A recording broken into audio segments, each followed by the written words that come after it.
Apagamos teléfonos, sí? O quitamos de sonido.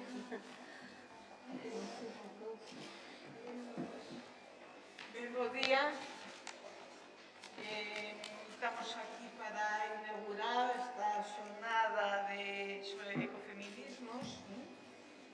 A verdade é que últimamente se nos produce, felizmente, con alguna frecuencia, encontrarnos con que esta semi-normalidade en que vivimos permite ir recuperando algunhas das actividades que quixemos facer presenciais no ano pasado e que non foron posibles. Unha delas é esta, longamente acariñada, redefinida, transformada. A de hoxe xa non foi a que era, xa non vai ser a que era no seu momento.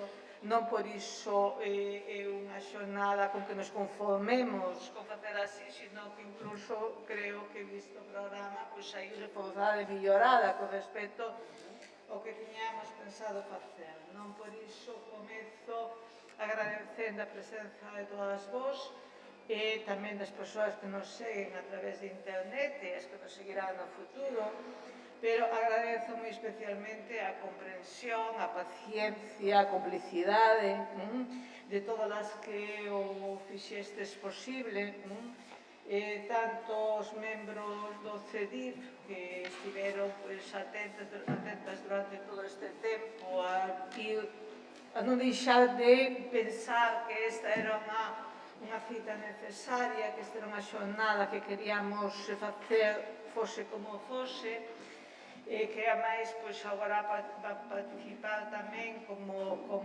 coordinadoras e como moderadoras da sesión de hoxe, senón tamén a todas as que participades ben nos relatorios, ben coa conferencia inaugural e a conferencia de clausura. Non entreteño máis o tempo porque me van seguir nesta presentación que por forza ten que ser breve para cumprir co horario. Vamos seguir en primeiro lugar María Xosé Porteiro como coordinadora do CEDIF, o Centro de Documentación e Igualdade de Feminismos do Consello da Cultura Galega, e logo Lourdes Riba que falará en nome das dúas coordinadoras da xornada de hoxe. Moitas grazas, Charo. Nunha reunión máis varonil dirían moitas gracias, Presidenta. Moitas gracias, Presidenta. Tamén vamos a incorporar este tipo de protocolo de respecto, máis alá de que nesta sala creo que todas as que estamos nos podemos dar trato de amigas. Grazas por virdes. No CEDIF estábamos realmente... Fomos moi teimudas na idea de facer unha xornada sobre ecofeminismo. Hai tantas cousas sobre as que falar, sobre as que queremos divulgar e plantexar debates, pero tendo como temos unha grande experta nesta materia moi a carón de nós, que foi ademais a primeira coordinadora da área de igualdade, María Xosé Agra, compañeira, grazas por estar con nós. Había tempo que tiñamos na cabeza que estas circunstancias hai que aproveitarlas, verdad? E hai ademais que darlles o maior recorrido que se poda. A cuestión do ecofeminismo é unha cuestión da que tal vez non se fala o suficiente, eu creo que se fala pouco, e eu personalmente estou convencida de que na xenda desta nova humanidade ten que figurar como unha cuestión vertebrante, non? Pero ambas, a igualdade e a equidade de xénero, xunto coa soberanía alimentaria, a erradicación da violencia en todas as súas formas, a alfabetización digital, o modelo de uso poboacional do territorio, unha nova cultura do consumo, etc. A crise medioambiental é, desde logo, unha cuestión ideolóxica, pero non está circunscrita ás convencionais confrontacións entre esquerdas e dereitas, precisa a integración da ciencia, da sabiduría dos povos e, bueno, aquí teríamos que abrir a mente todo o posible para incorporar todos aqueles saberes que sexan necesarios e oportunos. Desde o noso punto de vista, necesitamos unha metodoloxía inclusiva alternativa ecofeminista necesita de diálogo entre sexos, entre culturas, entre sistemas científicos, entre visións religiosas, entre opcións políticas. Vou quitar isto porque é que me empañan os lentes e non vexo nada, co vosso permiso. En fin, hai que atreverse a buscar entre moitas ideas distintas para topar a boa idea. Deberíamos aspirar a que esta nova orde mundial na que teremos que estar, ten que ser humana, sostible no económico, no político, no social, na equidade de xénero, e esta tarea non só lle corresponde á política convencional. Temos que traballar por un pacto global entre países, povos, que dea pé a unha situación, unha visión universal que en de logralo por sí só, que non é capaz de logralo por sí só. Como conseguilo? Bueno, pois mobilizando con propostas revolucionarias para lograr un cambio evolutivo, e para isto hai que romper o aturdimento imperante, temos que nos preparar para unha positiva e incruenta revolución baseada en principios ecoloxistas e feministas. E para que seguir buscando argumentos orixinais se os vemos todos os días nos xornais, non? Ou nos programas informativos, pero non hai peor xordera que a que non quere escoitar, nin ouvir, nin cegueira máis irrecuperable que quen se pon unha venda nos ollos. Xa sabemos que existen os feminicidios, témolos detectados, témolos focalizados, estamos creando unha conciencia universal contra deles, non tanto sobre o ecocidio. Recoñezamos a gravidade da situación, estamos diante dunha nova e inédita forma de guerra, estamos obrigadas a loitar contra unha forza destrutiva que nos chega, que nos asalta por terra, mar ou aire, cando menos a esperamos, e as víctimas seremos incontables.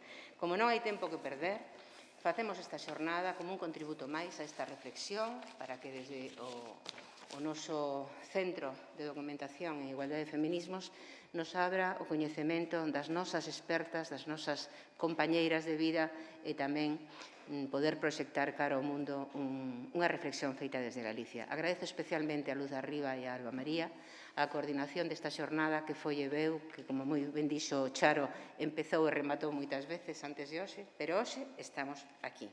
Luz Arriba, gracias. Alba, gracias. Gracias a todo o equipo do Consello de Cultura, actividades a todas, a todos, sin os que nada do que facemos sería posible. Moi bons días a todos e a todas.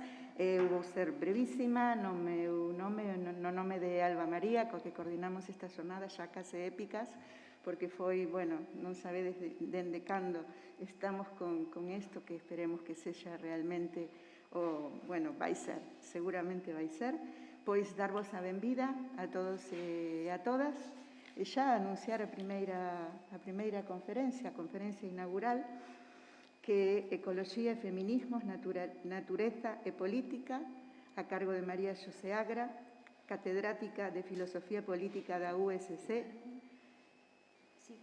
Sí, bueno, que di que a presenta Carmen Adán aquí, pero non chegou.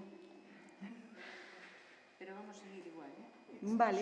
A ver, ela confirmou que viña e, de feito, temos algunhas outras cousas pendentes hoxe, pero non sei, a verdad que non mirei o teléfono para ver se había algún tipo de problema, pero confiemos que Carmen, a persoa que cumple normalmente, se non está aquí, terá algunha razón moi justificada, que xa, pero non seguiremos adiante.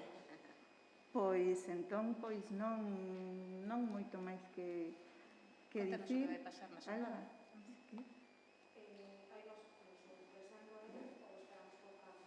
Non te oen ni te gradan. Espera que che dan un micro. Espera polo micro. Aquí está Carmen. Vale. Fala. Digo que eu podo presentala eu ou agardamos un... Xa está Carmen. Pero dinos o que vai pasar durante o día. Quen vai estar? Vale, pois entón, mentres falamos do que vai pasar o resto do día, aínda que xa tedes o... Tes aquí o Teño aquí, sí, perdón, é que estou...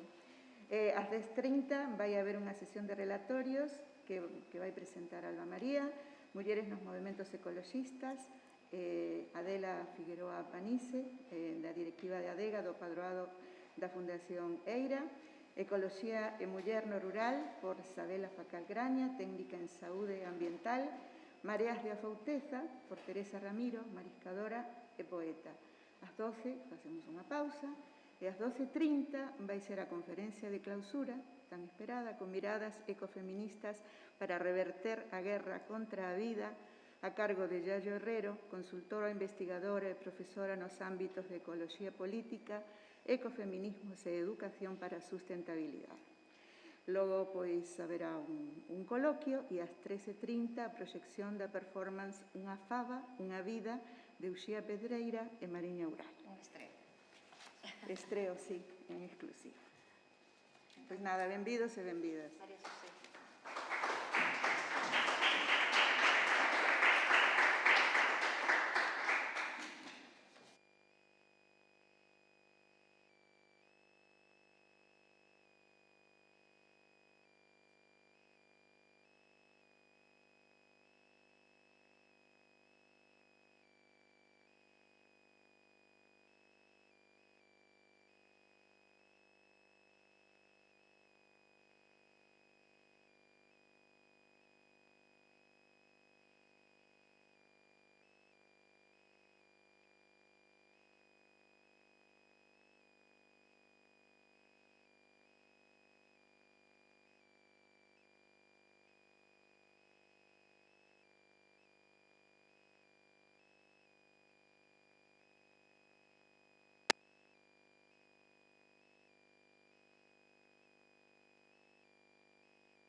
Bo día a todas.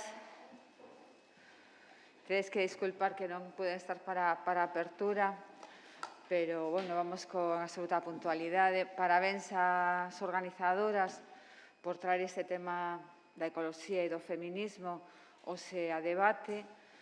Temos, además, que parabenizarnos de que empecemos a ter actividades presenciais, aínda que, escoitando a radio, pois, empezamos a estar un pouco alarmadas e alarmados. Agardamos que podamos seguir véndonos as caras, ainda que sean mediadas pola mascarilla. Bueno, eu presentar a María José Agra sempre un reto, para mí moitísimo máis, ainda que creo que telo feito xa en reiteradas ocasións, pero eu hoxe quería máis que relataros un currículum de sobra coñecido e que ademais tedes na página do Consello en relación con estas xornadas e tamén coa súa participación habitual no Consello da Cultura Galega. Quería destacar dúas características importantes e que a veces nos esquecemos delas no traballo intelectual, no traballo filosófico e tamén no activismo do pensar, que son a rigurosidade, o rigor e a honestidade intelectual. E cito estas dúas características porque creo que ás veces as perdemos no horizonte das investigacións, do traballo docente e do que cotidianamente diríamos tirar da xente nova ou tirar das persoas. Penso que María José Agra, como vos sabedes, catedrática de Ética e Filosofía Política, foi durante todos estes anos unha docente magnífica. Recordo sempre o conto, a anécdota na clase de Socioloxía de segundo de carreira, ali explicándonos a Marx e fumando, por certo, fumando e explicándonos a Marx. É unha desas imágenes que temos gravadas das mellores da nosa paso pola facultade, pero tamén recordo sempre alentándonos no leer, no seguir profundizando, moi, vamos a decir, exixente sempre nas nosas lecturas, moi exixente coas nosas teses de doutoramento, e iso hoxe é un valor importante, o rigor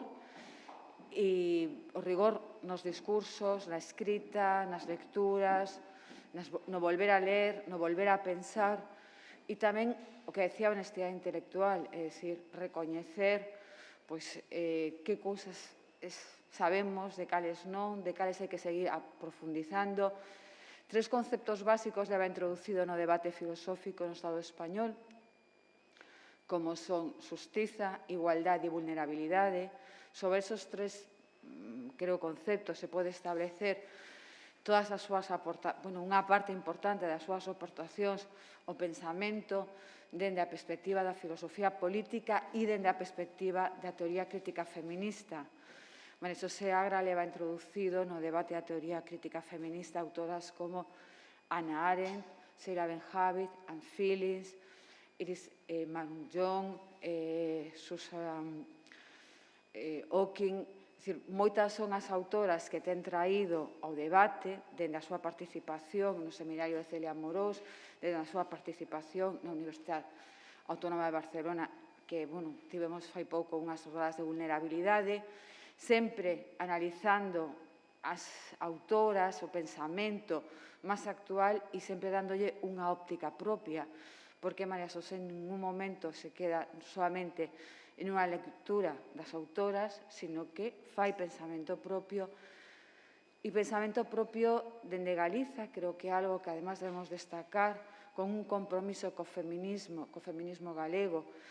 Claro, é dicir, ese activismo que aludía antes, o activismo do pensar, ten unha clara relación con esta casa, co Consello da Cultura Galega, cando, dende a sección de pensamento, establece unha comisión técnica de xénero que a día de hoxe, co pasar dos anos, é o centro de igualdade e feminismo que hoxe organiza justamente estas jornadas, non? É dicir, esa semente, esa constancia, ese tener claras as ideas nos leva ata hoxe. E dado que hoxe o tema de ecofeminismo é un tema no cal se aunan ese concepto de xustiza, que comenzan as súas, digamos, as primeiras investigacións cunha tese de doutoramento sobre roles, aúna ese concepto de que é xustiza en relación ca nosa presencia no planeta, o concepto de igualdade, en ese concepto de igualdade moito que debate sobre a redistribución, o recoñecemento, a relación tamén coa natureza e, dende logo, tamén ese concepto que ahora máis se está traballando nos últimos textos de vulnerabilidade. A crise ecolóxica nos obliga a pensar sobre esa vulnerabilidade dos nosos corpos e a nosa relación coa natureza. Traio aquí un dos primeiros textos que sobre o ecofeminismo existe no Estado español, que é unha compilación da cal era compiladora, ten unha magnífica introducción Ecología e Feminismos na editorial Ecorama, que é un texto que, claro, hoxe, pasados os anos, eu o revisaba onte, e ainda sigue con todas as autoras que, digamos, lle dan corpus a esta que hoxe vamos a debatir nestas jornadas, que é o ecofeminismo. Creo que foi un texto que deu moi pioneiro, despois agora atopamos moitos textos xa de Alicia Puleo, na editorial Cátedra, pero no seu momento, eu teño especial cariño porque foi bastante complexa a súa traducción e eu tive aí unha pequena participación. É un texto traducido ao castelán no ano 97 e onde, ese carácter de pioneira, de traer ideas e de trenzar ideas con teorías propias se ve claramente neste texto. Xa, sin máis, con María Xosé Agra. Moi ben. Isto funciona xa, non? Ben, bo día a todas e a todos. Como podedes ver, a presentación é de unha persona que me coñece desde hai moitos anos e, polo tanto, agradezo moito, como sempre, a súa presentación. É a dunha amiga e colega e, polo tanto, quería agradecer tamén ao CEDIF por terme convidado a dar esta primeira charla e tamén agradecer a todo o persoal do Consello que, como sempre, está axudándonos e fai posible que estemos aquí. Non me vou a demorar moito, porque estas jornadas sempre son moi apuradas e é preferible que cumplamos ben os plazos e que podamos logo intercambiar pareceres. Ben, como decía Carme, a finales dos anos 90, que logo saiu publicado no 98, planteaba esta compilación de textos de ecofeminismo que, en realidade, era totalmente descoñecido no ámbito español, pero tampouco era moi coñecido fora. E, de alguna maneira, aí estaban recollidas algunhas autoras, fundamentalmente do ámbito anglosaxón, aínda que estaba Vandana Shiva, que non é, pero publicaba fundamentalmente en inglés, con María Mies, e, polo tanto, digamos que aí estaba unha línea importante. Estaba tamén en esa compilación Françoise Dabón, logo teño un PowerPoint moi largo, moi longo, pero non vos preocupedes que non vai a ser todo, que irei acortando. Pero, sobre todo, para quen non coñeza ou que se aproxima a primeira vez, que teña os nomes e que poda, porque entra a mascarilla e o falar para citar e para saber. Pois, vou a poñer así, por vendo. Aí tendes algúns nomes. Con isto da compilación no ano 97, 98, diríamos que, aínda que o ecofeminismo comeza con anterioridade, a palabra, como sabedes, como decía, recollida no texto de Françoise Dabón, que é unha libertaria francesa, no ano 74, nun texto que ten Feminismo ou a morte, e que tiña que ver máis ben con cuestións de superpoblación, cuestións xa de problemas ecolóxicos e a solución que ela daba, na que non vou entrar, porque senón... E decía que, a propósito desto, eu pensaba se realmente, despois de que nos fixemos esta compilación, había cal era a percepción que eu tiña respecto ao ecofeminismo hoxe, non? E creo, e apuntaba María Xosé Porteiro, que a pesares de que hai unha explosión en estes momentos, sobre todo, sobre o ecofeminismo, que hai unha demanda, sin embargo, eu creo que sigue sendo un grande descoñecido. E por eso, aquí o que me propoño é un pouco dar nomes. É complexo poder explicar en pouco tempo todas as dimensións e as variacións que hai no ecofeminismo, nos ecofeminismos, pero creo que hai que centrarse naquilo que aportan fundamentalmente, non? Cales son os conceptos que son fundamentais no ecofeminismo. E estes son esos que aparecían no título, que é natureza e política. Porque non debemos esquecer que o ecofeminismo é unha praxe, como todos os feminismos, a articulación das académicas, das activistas, é fundamental. E, polo tanto, aí está un dos elementos importantísimos que a mí me gusta sempre subliñar, que a teoría feminista e a ecofeminista e os ecofeminismos e os feminismos non se poden dar se non hai esa articulación entre teoría e praxe, entre pensamento e vida, entre teoría e acción. E os ecofeminismos xurden como un movimento social vencellado como feminismo, como movimento social e político, e tamén dentro da academia. E ese impulso é o que sigue manténdose hoxe e o que explica en grande parte que haxe unha difusión maior dos ecofeminismos.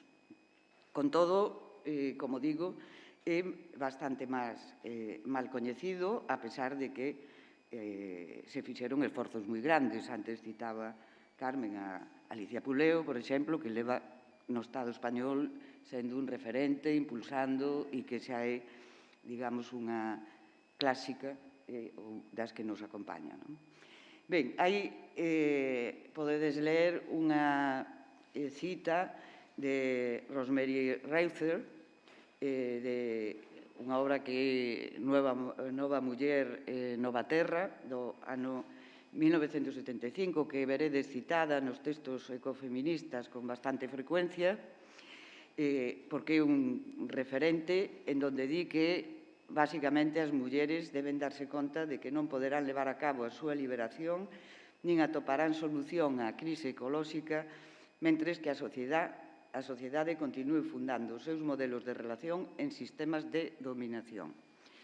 E aquí ven o que logo aparece máis abaixo, que é o que está planteando Reuther. Está planteando que haxa unha articulación entre movemento feminista e movemento ecolóxico. E o que algúns e algunhas traducen como a promesa do ecofeminismo, outros a proposta. Eu creo que é a promesa do ecofeminismo a posibilidade de articular o que viñan sendo movementos separados. Por un lado, o movemento feminista que non acababa de entrar nas cuestións ecolóxicas e, por outro lado, o movemento ecoloxista que non se, e que aínda continúa tamén como feminismo, hai reticencias ou non hai unha incorporación ou unha articulación de ecoloxía e feminismo, feminismo e ecoloxía. A idea fundamental é esta, que plantea, en primeiro lugar, desta forma, como unir o movemento ecolóxico e o movemento feminista, e diferenciamos os ecofeminismos do que pode ser, e aquí hai unha cuestión terminolóxica, pero hai tamén unha cuestión ideolóxica e teórica, de o que se pode chamar, ou como moitas autoras prefiren definirse, como feminismo ecoloxista e outras feminismo ambiental. O feminismo ecoloxista, aínda que logo hai autoras que veremos, lles dá igual que lle chamen ecofeministas, sin embargo, a hora de reflexionar e de matizar, como sabedes, o nomear é moi importante, non? A filosofía, o feminismo ecoloxista, o que quere é apartarse dunha concepción que inicialmente estaba tamén moi presente nas primeiras versións ecofeministas, que é o esencialismo. Hai unha concepción da vinculación das mulleres coa natureza que se pensa como un vínculo esencial e quenes defenden o feminismo ecolóxico, como son, digamos, fillas de Simone de Beauvoir, pero de moitas outras, do que se trata é de ir contra calquera forma de esencialismo. As mulleres non temos ningún vínculo esencial ca natureza, senón que ese vínculo é sempre construído, que depende de contextos históricos, ideolóxicos, económicos e políticos. E, polo tanto, feminismo ecolóxico e ecofeminismo son, en moitas autoras, o mesmo, pero queren separarse dese esencialismo que viría, como dirá logo moi ben Val Plumwood, non pode ser que as mulleres pasen de ser consideradas anxos da casa a ser anxos do ecosistema, e que haxa ese vínculo especial. É certo, e aquí está unha das cuestións importantes, que que tamén no ecofeminismo aparece a cuestión do cuidado e dos cuidados. E estaría, ou poderíamos ter, unha lectura esencialista do cuidado e dos cuidados en función dese vínculo mulleres-natureza que o que cuestiona o feminismo ecolóxico, para sustentar ou defender que son precisos os cuidados, que as mulleres estiveron ou estivemos e seguimos estando no ámbito dos cuidados, do privado, non se require ningunha esencia, senón articular eso dentro dos contextos históricos e que non é o mesmo nas mulleres brancas occidentais que nas mulleres das comunidades indígenas, é dicir, a pluralidade. Entón, o feminismo ambiental que é? Pois o feminismo ambiental é quen este habituada a ler e a cuestións de ecoloxía, pois é igual que o lavado verde. É dicir, en definitiva, do que se trata é de non recoñecer o feminismo ambiental, pois recoñece que hai que reciclar, que hai que non sei que, pero non vai ao núcleo no que pon o foco o feminismo ecolóxico e ecofeminismo, que é que hai unha estrutura, unhas estruturas que determinan a organización da sociedade e que eso ten un peso fundamental, que non é solamente unha cuestión, como pasa igual co feminismo, cando decimos, pois non sei, o barroco e as mulleres. Eso, bueno, pois pode ser moi interesante, pero non ten non vai ao núcleo do problema, non? Dos sistemas de dominación. O ecofeminismo sempre fala de sistemas e lóxicas de dominación, poñendo no centro o concepto de natureza. E o concepto de natureza non en este sentido romántico ou nun sentido no que vexamos a natureza dun xeito estético, que son importantes, o xeito estético, paisaxístico, senón a natureza como categoría política. A natureza como algo que é construído e que, ademais, está basada en lóxicas da dominación. A conceptualización da natureza no pensamento occidental, que é o que coñecemos fundamentalmente, o que se van a facer as críticas, varía. Non é igual a conceptualización da natureza no mundo grego, e depende de que autores e en que época, en Aristóteles, como vai a ser a partir da modernidade, con Descartes, non vou a entrar en estas, pero temos que ter en conta que eso que chamamos natureza é susceptible, foi susceptible de diferentes conceptualizacións e que nós temos que pensar hoxe con esas tradicións, digamos, de pensamento que é o que para nós hoxe é a natureza. Como se define, e seguramente veremos, se facemos un experimento, que non todas temos unha mesma conceptualización da natureza. E pensade que concepción temos en un mundo neoliberal, capitalista, financiero, globalizado, con unha crise profunda e con algo que se está pensando e fraguando, que é a ciencia. Este é un elemento moi importante para pensar e para actuar ecofeministicamente, diríamos, non? Porque a ciencia muda, non é igual a ciencia antigua e como conceptualiza a natureza e a súa relación ca ciencia moderna.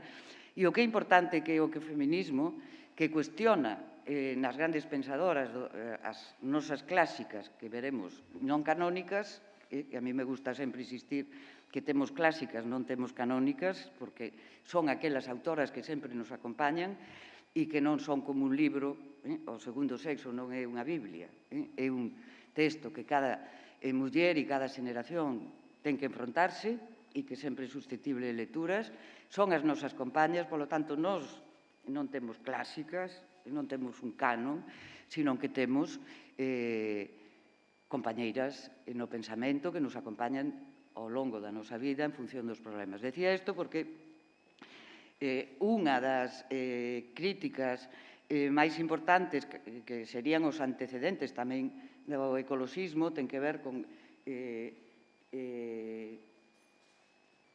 Caroline Merchant, por exemplo, ou Susan Griffin, que fan unha crítica á ciencia moderna. Hoxe, nos temos que ver como a ciencia está cambiando, como as novas tecnoloxías nos están mudando a vida, e aquí, diríamos, tamén hai un elemento importante dentro daquelas que consideramos ecofeministas en función de como se sitúan respecto ao humano-animal, por un lado, que é un par fundamental, e, por outro lado, humano-máquina. En esas clásicas, que hai máis, pero, digamos, os antecedentes máis así os temos en Caroline Merchant, por exemplo, que acaba de traducirse, fixádevos, un texto do ano 1980, en español se traduxo o ano pasado, creo.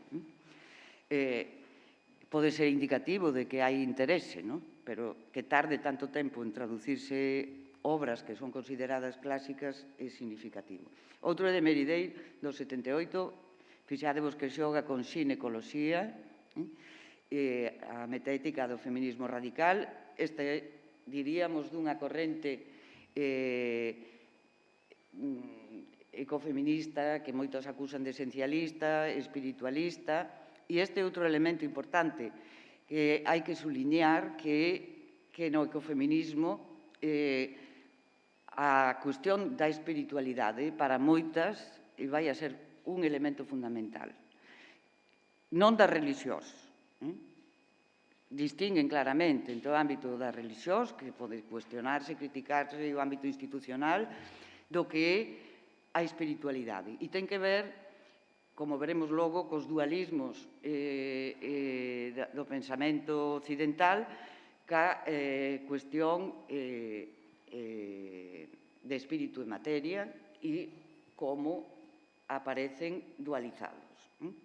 Ben, aquí tendes outras antecedentes claros e peleones, como Petra Kelly ou Vandana Shiva e María Mies, que podemos decir que veñen do que sería o ecofeminismo do sur.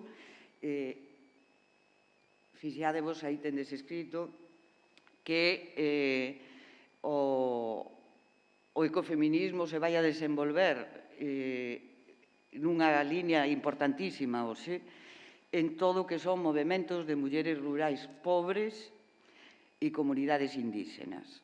E aquí poderemos decir que elas non se sinten ecofeministas nin feministas, e hai un ámbito importantísimo porque, e o sabedes, se seguides o que está acontecendo, son as defensoras da terra, do territorio, expoñendo as súas vidas, parando os extractivistas, cas zonas de sacrificio, pero xa antes, digamos, sobre todo no mundo occidental dos países desenvolvidos, xa teñen formado parte como primeira liña da xustiza ambiental e das loitas pola saúde e saúde reproductiva das mulleres, como afectaron as contaminacións, e iso levan denunciando o que era un movimento de xustiza ambiental e que estaban en primeira línea. Pero aquí aparece, e quixera insistir en eso, aparecen como novos suxeitos políticos, como suxeitos políticos emerxentes e que fan unha proposta, sobre todo, as que eu máis coñezo, porque hubo movementos como o coñecidísimo das mulleres chico que puxo Vandana Shiva, as que abrazan as árbores na India, ou temos outro tipo de movimentos como o Cinturón Verde de Kenia, que lle dá o Premio Nobel a Matai, e o que son os ecofeminismos, os feminismos. É difícil poñerlle, porque elas non se identifican, moitas delas, con eso, pero son un movimento no que as mulleres están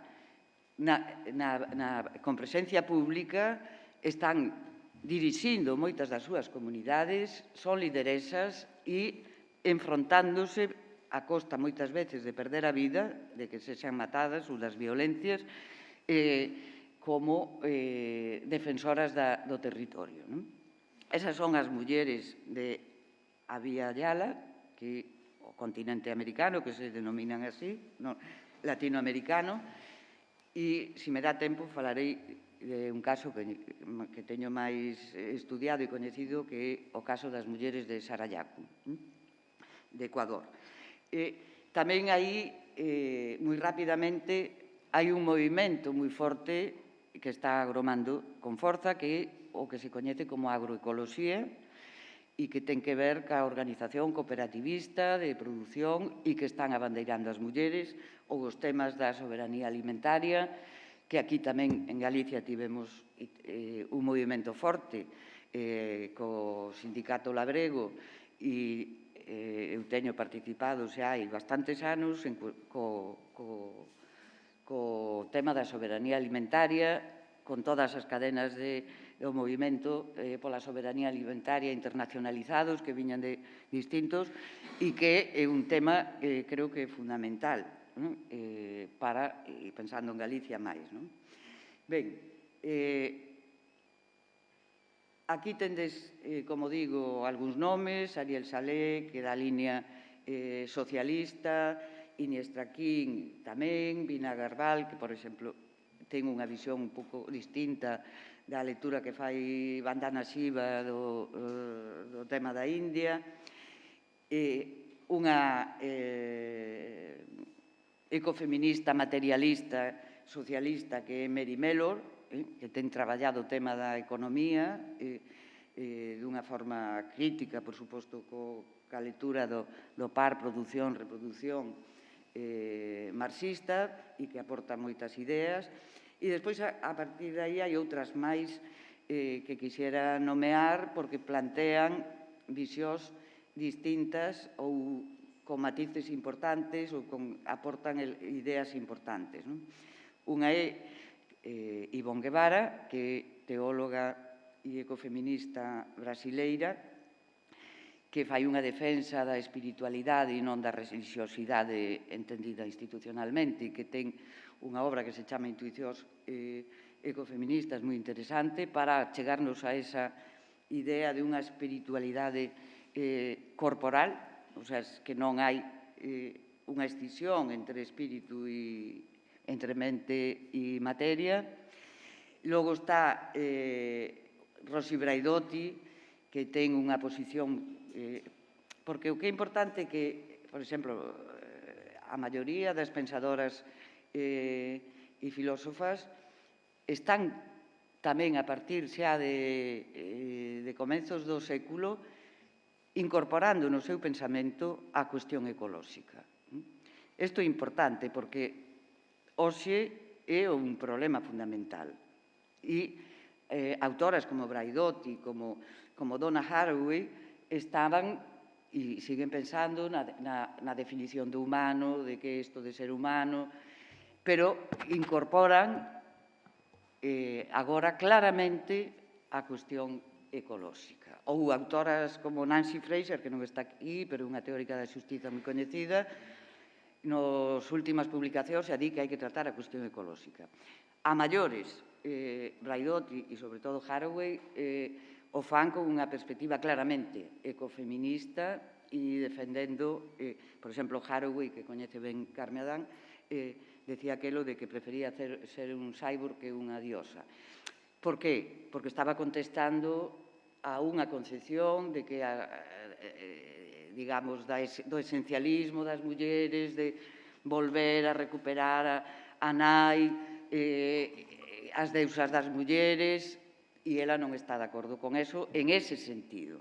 Outra cousa é que recuperemos as figuras de Gaia ou Artemisa, pero non ela se opón a que eso sea un vínculo esencial.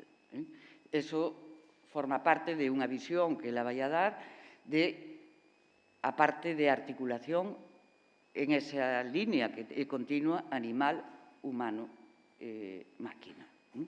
E Braidotti exactamente igual, agora está incorporando máis e fala de volverse animal, recuperar non só a parte animal que temos e o que eso significa, senón articular unha concepción do humano distinto. Pois falan de poshumano, de tal, non me vou a perder por aí, pero creo que son líneas importantes, porque o que está en xogo é que cando pensamos en términos ecolóxicos, decía, a natureza é unha categoría política, non hai nada prístino que sea o natural, e que, ademais, interpretamos políticamente, non?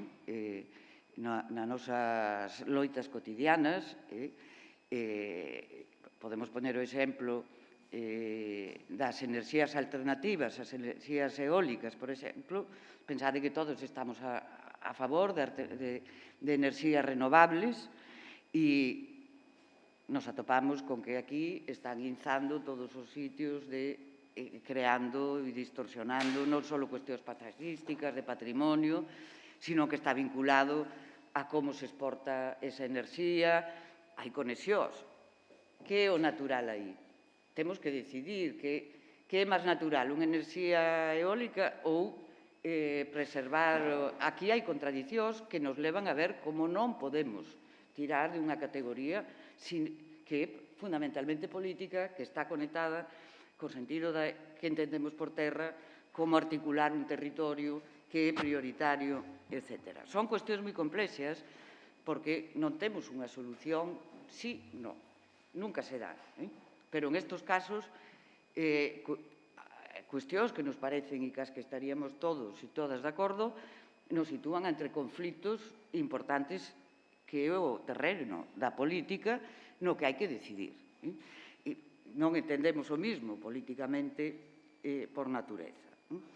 Bueno, aí cito tamén Carol Adams, que é unha das clásicas con relación á cuestión animalista e o veganismo, vegetarianismo, e é a que puxo sobre o tapete esta cuestión, non? Ben, eu quería, no pouco tempo que teño, basicamente, centrarme no que se coñece como ecofeminismos deconstructivistas ou o ecofeminismo constructivista frente a outras, pois a ecoloxía profunda ou a outras formas de ecofeministas que estarían máis vinculadas co esencialismo e a dúas clásicas que son Karen Warren e Val Plumwood, que seguramente moitas coñecedes, pero que como clásicas e non canónicas convén relacionar. Aí hai unha cita de como define Alicia Puleo o constructivismo ou o deconstructivismo como unha concepción constructiva crítica co capitalismo e ca globalización neoliberal, pero, di Alicia, e eu concordo con ela, tamén inclúen como elemento fundamental unha crítica deconstructiva do androcentrismo, da razón instrumental e da cultura dominante antropocéntrica para acadar unha verdadeira comprensión da crise ecolóxica. Consideran que unha mesma lógica de dominación subxace en todos os tipos de opresión, de sexo, de raza, de clase, de opción sexual, de especie.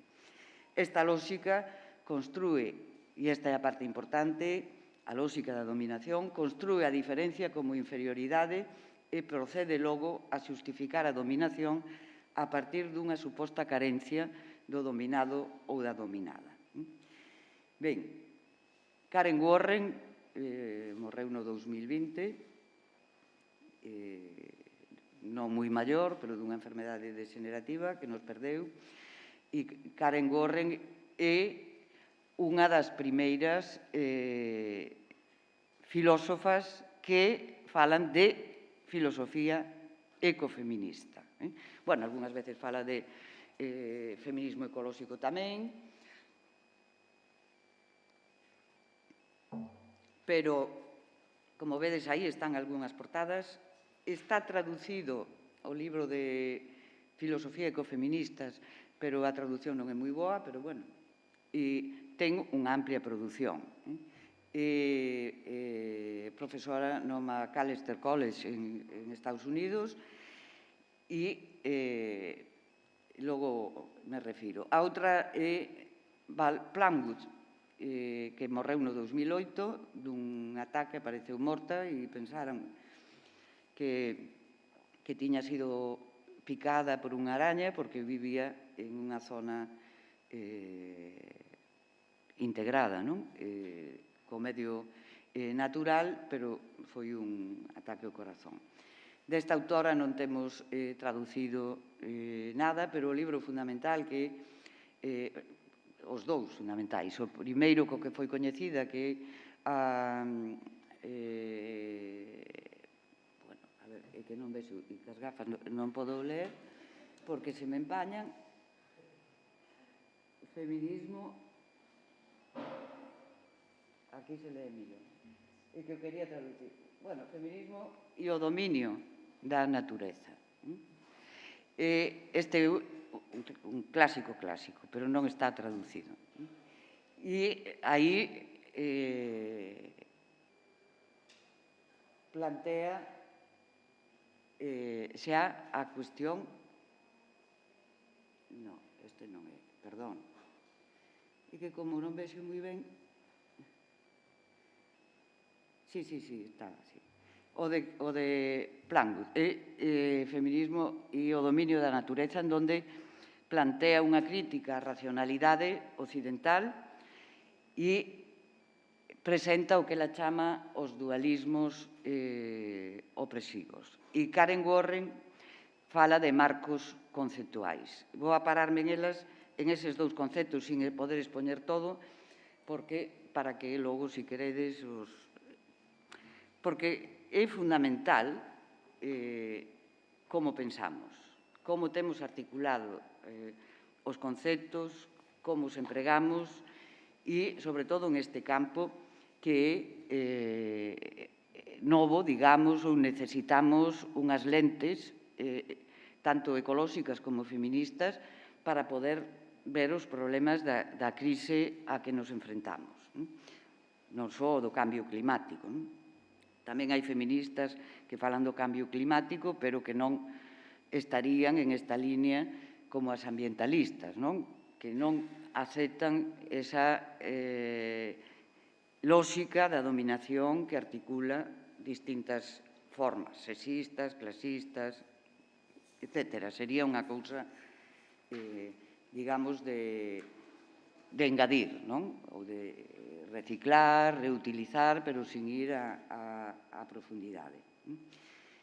Ben, moi rapidamente, a filosofía ecofeminista, especificamente, xa como un corpo teórico que aportan visións para pensar a cuestión ecolóxica e unida xa como ecofeminismo, como decía, dan moitísima importancia ás estruturas sociais, económicas, políticas, pero tamén ás estruturas e sistemas de pensamento. E van a atacar os sistemas de pensamento occidental.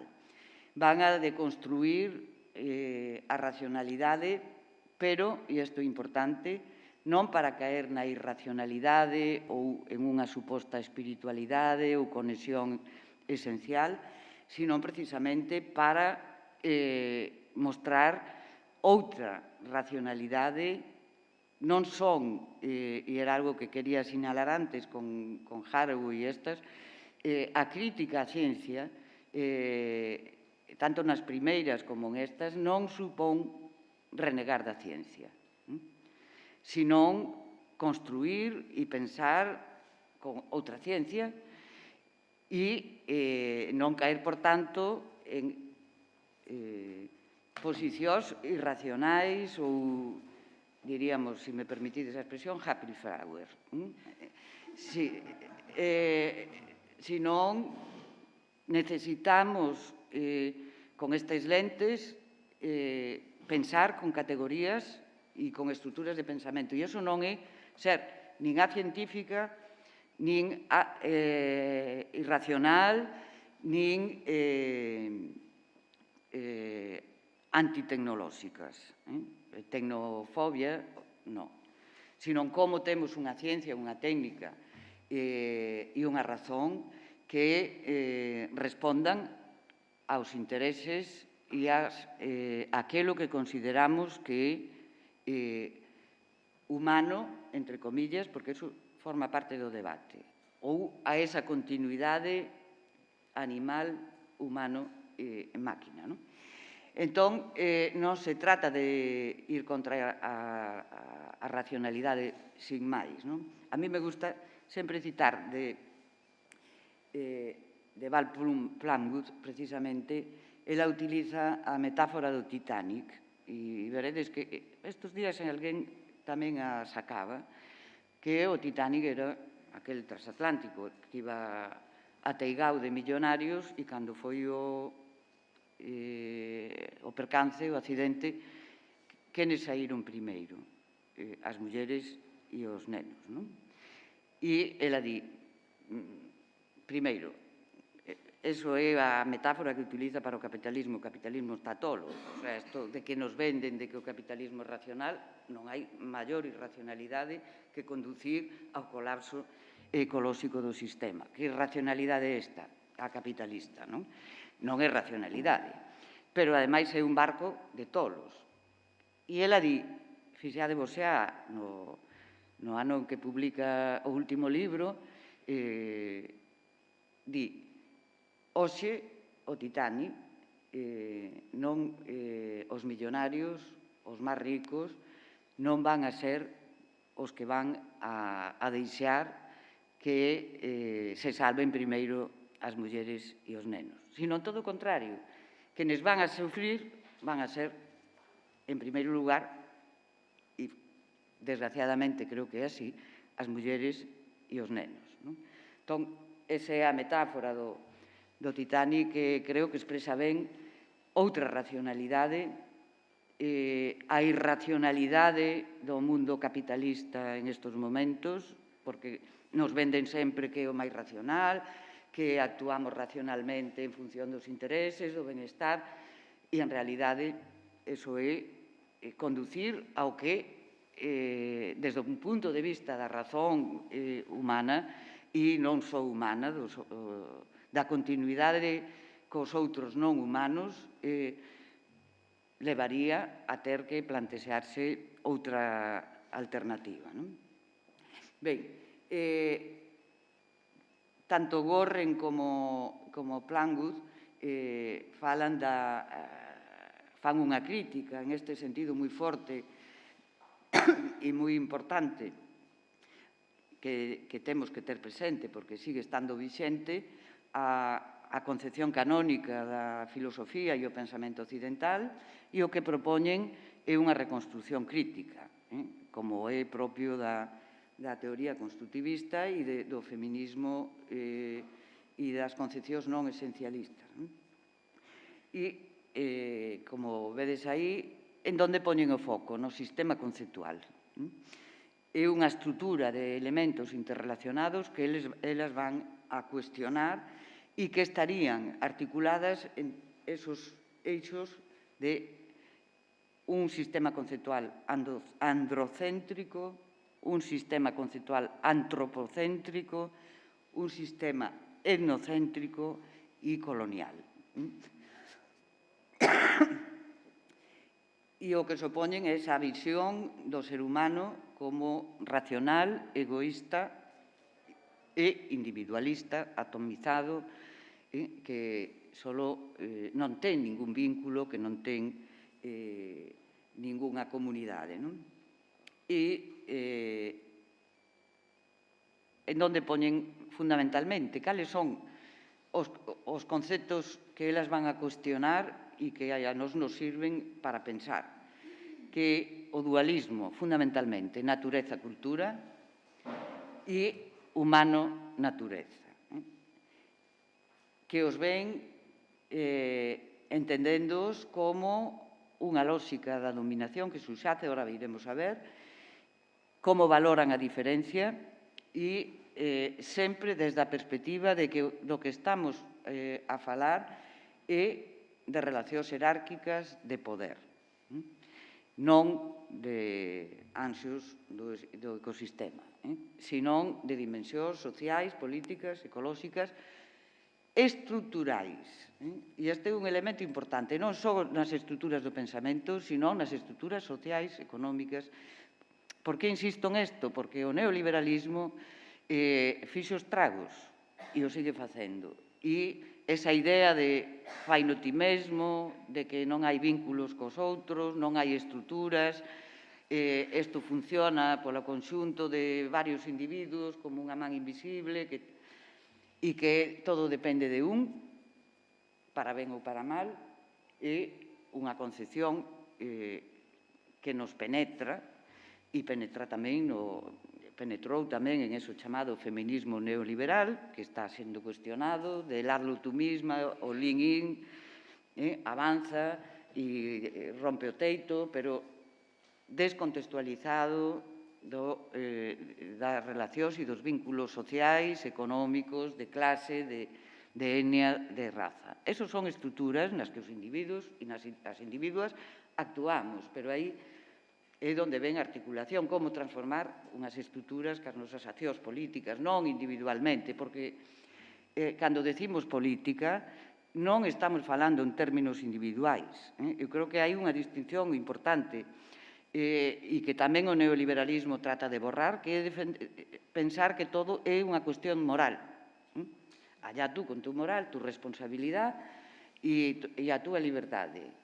A cuestión política se diferencia da cuestión ética en que só se pode facer actuando, concertando e intentar transformar sabendo que non temos recetas, que nos podemos equivocar e entón se trata de poñer en marcha como marcha esta idea, como funciona, pero sin ningunha ruta definida, non? E a moral é unha cuestión, sí, tamén vinculada moitas veces, pero é a moral, a ética que eu teño da miña responsabilidade individual que digo non, por aquí non, e me resisto ou me convirto en disidente, pero eso podo facer sin necesidade, diríamos, esa é a figura forte, moral, ética, que se diferencia da política, cando eu actúo coordinadamente e concertadamente para modificar e transformar. E o neoliberalismo, con esa lógica individualista, atomista, exacerba estas cuestións. Por eso, insistir en que non é unha cuestión de que eu use menos plástico, ou que é importante, non? Ou que teña 3 caldeiros ou 4 para reciclar, ou que compre menos determinadas cuestións, non? Senón como transformamos as nosas estruturas territoriais, de produción, como articular un cambio nesta sociedade capitalista neoliberal. E eso está na idea que aportan estas dúas, pero casi todas, e que está detrás da idea da ética dos cuidados, que somos individuos e individuas relacionais. Non somos individuos e individuas que vivimos en illas e que nos relacionamos só cando nos interesa, senón a cuestión da relacionalidade é fundamental. Somos seres en relación. E o somos non só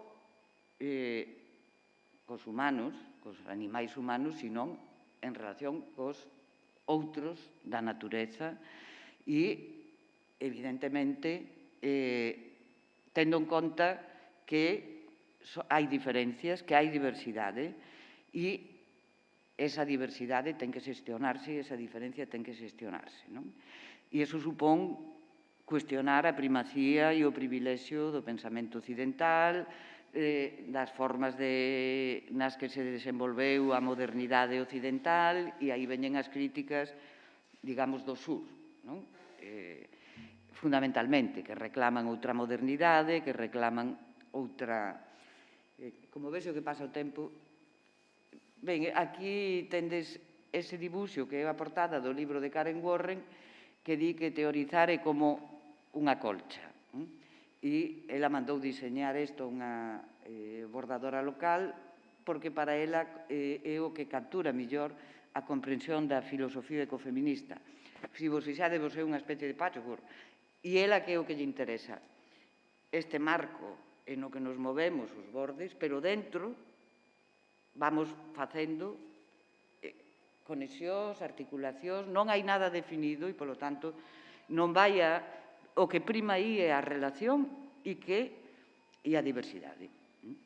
Por eso, ela insiste sempre en que non hai un único feminismo, nin hai un único ecofeminismo. Pero desde esta idea, non porque haxa un verdadeiro porque tal, sino porque só se pode construir ou facer a través de o marco que é o que nos permite estar xuntas e dentro dese marco articular alianzas, pensamentos, accións, etc. O que aporta ela é a idea dun marco conceptual. O marco conceptual é un marco, como ela nos di, de creenzas, valores, actitudes e supostos básicos que conforman e reflicten como nos vemos a nós mesmos e ao noso mundo. Son, di, unhas lentes socialmente construídas mediante as que nos percibimos a nós mesmos e aos outros. Está afectado por factores como o xénero, a raza, a clase, a idade, a orientación afectiva, a nacionalidade e o contexto religioso. Pensar non é ter unha ocurrencia. Para ter unha ocurrencia hai que tela dentro dun marco, porque senón non é ocurrencia. Eu sempre poño tamén o exemplo de Newton, cando lle cae a mazá, pois fala da lei da gravedade. A mí me cae a mazá e podo estar ali debaixo do árbore que non descubro nada. É dicir, desde o marco que pensas e do que está, é lóxico que articulemos pensamentos e iso é o que hai que revisar. Os nosos marcos conceptuais que non pensamos, digamos, en abstracto, sino que sempre estamos metidas e metidos en xeitos e estruturas e en sistemas conceptuais que se modifican e se articulan con conexións históricas, simbólicas, ideolóxicas, políticas, etc. E se aplicamos eso, ela di que eso temos todos, pero logo hai o que especificamente chama un marco conceptual opresivo, que é aquel que explica, xustifica e mantén relacións de dominación e subordinación. Cando un marco conceptual opresivo e patriarcal explica, xustifica e mantén a subordinación das mulleres aos homes. Entón, esta era unha das primeiras ideas, non podo entrar a todo o que son as características, pero basicamente o que importa é que unha estrutura que o marco conceptual opresivo que responde á lógica da dominación e, polo tanto, establece valoracións e un sistema de creencias que potencia un sistema xerárquico valorativo. Ten unha... Esta é Plangood, que di o meu traballo discute o concepto de natureza definido históricamente en contraste non só co humano, senón tamén en contraste co que se ten considerado que é a principal característica dos humanos e a base da cultura humana, a razón. Esta é toda unha proclamación, pero me interesa determe aquí. Que aporta Plangood, e por eso creo que xunto ca idea dos marcos conceptuais opresivos, os marcos conceptuais de Warren, aportan a filosofía ecofeminista dunha forma que nos obliga a mover a cabeza e cambiar o chip, poñer unhas lentes e estar atentas. E ela di que as dúas son, como vedes, moi críticas co pensamento occidental e porque teñen unha visión masculina, non por algo esencial, e aí establece uns dualismos que, se os pensamos, siguen moitas veces condicionando o noso xeito de pensar. O primeiro, cultura-natureza, razón-natureza, masculino-feminino, mente-corpo, amo-escravo, razón-materia, materia física, racionalidade-animalidade, razón-emoción, mente, entendido como no sentido máis espiritual, e natureza, liberdade e necesidade, universal particular, humano, natureza non humana, civilizado primitivo, entendendo o primitivo como natureza, tamén, público-privado, suxeito-obxecto, que afecta a ciencia, eu, o si mismo, o self, outro. Esta lista iría, son unha estrutura dualista e o que importa é, primeiro, non é unha listaxe completa. Por exemplo, Greta Thunberg, que é unha ecocrítica, por exemplo, pon de manifesto algo que podemos ver que efectivamente segue unha lógica dualística, que é falar e escoitar. Quen fala ten o poder da autoridade, e se poñemos o par escoitar, nesa lógica, quen escoita? O que non pode falar, o que se nega da voz. É dicir, podemos ver como hai, ou como se pode seguir unha lógica dualista. Estes dualismos para ela son claves no pensamento occidental e son masculino-feminino, que afecta o xénero, mental-manual, mente-corpo, que afecta a clase, civilizado primitivo, que afecta a raza, e humano-natureza, que entendemos ou como articulamos a natureza. Poderíamos estar aquí, pero xa me pasei do tempo e quero avanzar. Só me interesa que nos axuda a pensar e que un dualismo sigue unha lógica da dominación. É unha forma particular de dividir e de separar o mundo. Non é algo simplemente que distingamos. E isto é moi importante porque habitualmente non se entende así e creo que é unha das aportacións máis interesantes non só para esta cuestión ecofeminista, que un dualismo non é simplemente unha dicotomía. As dicotomías son necesarias e necesitamos utilizalas, pero o dualismo son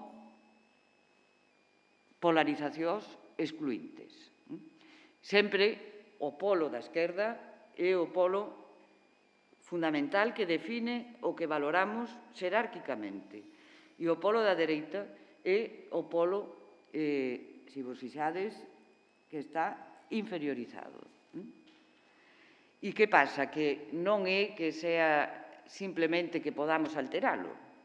O que ela van a decir, e esa é unha crítica que fai, e tamén manifesta que é un problema para os movimentos de liberación, non só feministas, sino para os movimentos de liberación poscoloniais, que non podemos facer o reverso. E se pensamos nas polémicas de igualdade, diferencias, nin espiritualidade, materialidade, non se trata de revertir e aquilo que era valorado no primeiro polo se valore agora, o que é do segundo par dualístico, sino que hai que reconstruir, desfacer, e iso é fundamental.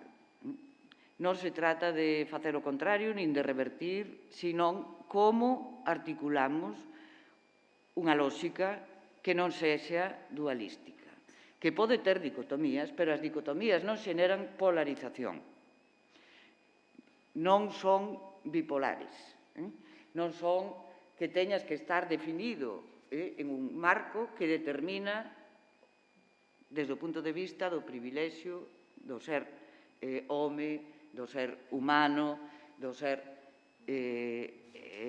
mente. Significa que hai unha continuidade entre mente-corpo, espírito-materia, humano-animal, continuidade, non unha lógica estrutural. Ben, como me estou pasando, vou ir xa ao final. Estas son cuestións, como vedes, a mí me parece que isto, volver a insistir no que ela pon é fundamental, ten trazos, ela vai a apostar por unha lógica da mutualidade, polo recoñecemento da diferencia, dunha diferencia non xerárquica, e tanto ela como Warren son moi críticas co colonialismo e con todos os estragos que fixo. Val Plumwood australiana, e ali teñen bastante experiencia. Ben, solo unha pincelada.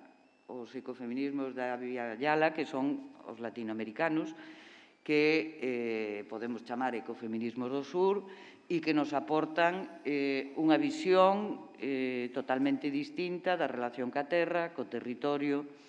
E aquí hai autoras que non puxen aí, pero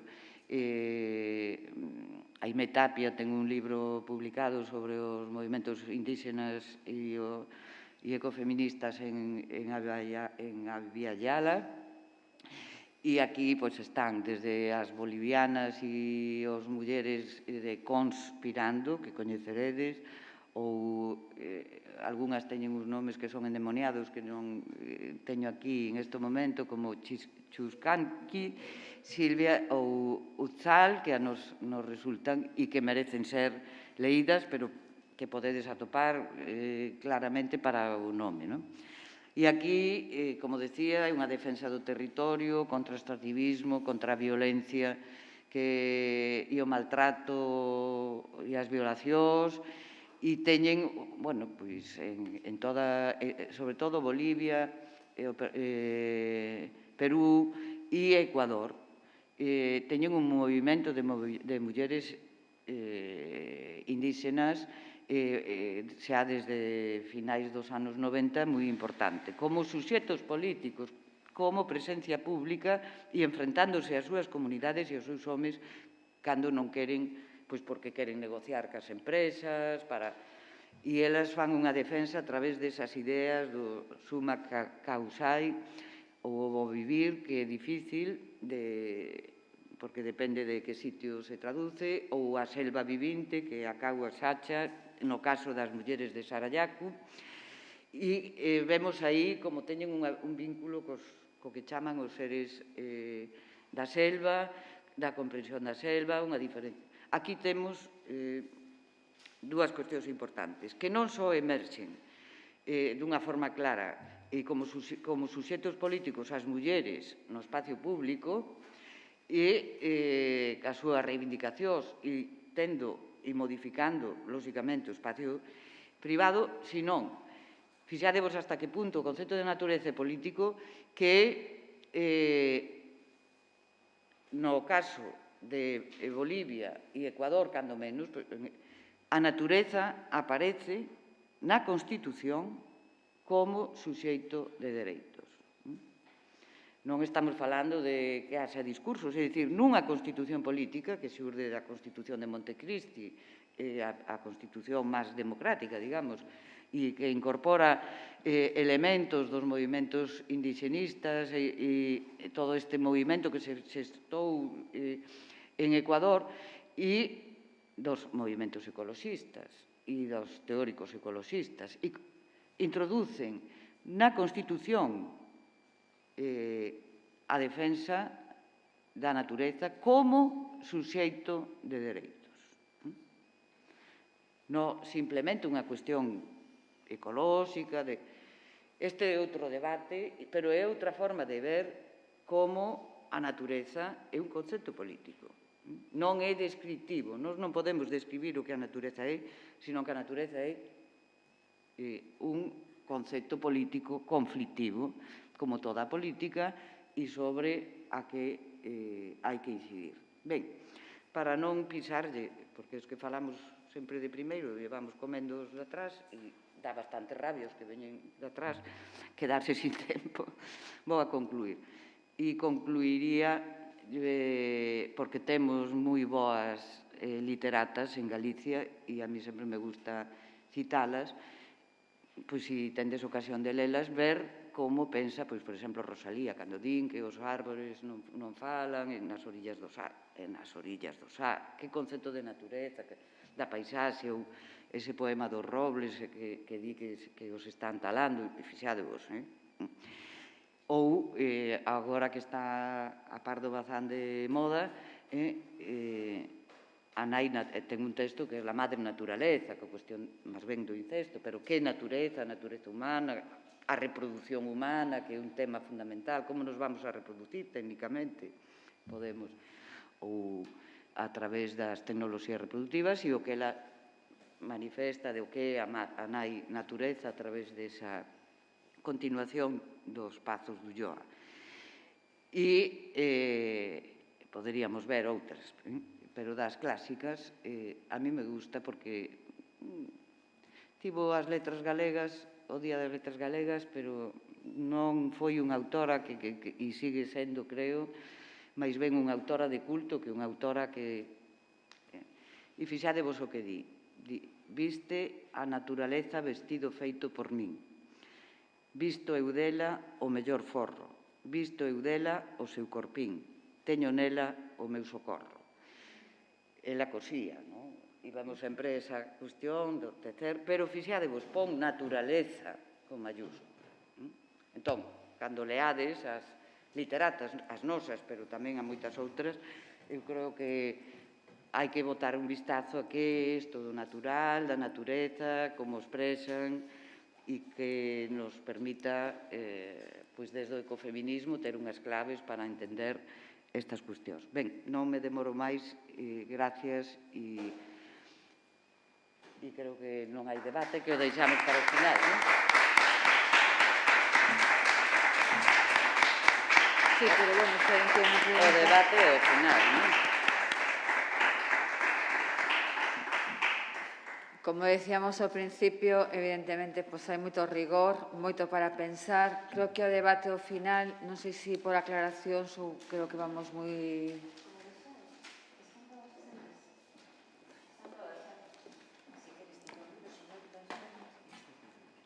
Sí.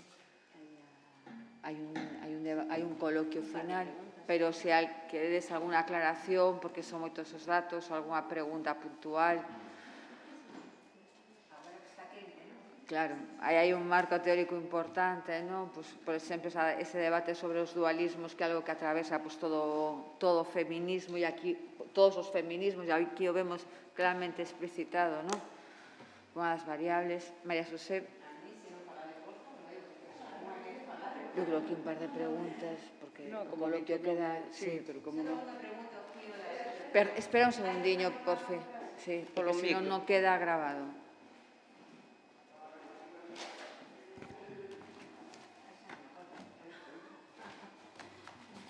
No, preguntaba María José, estamos a vivir unha situación de emerxencia sanitaria, pandémica, que ten a ver, lóxicamente, con isto que estamos a falar, ou non?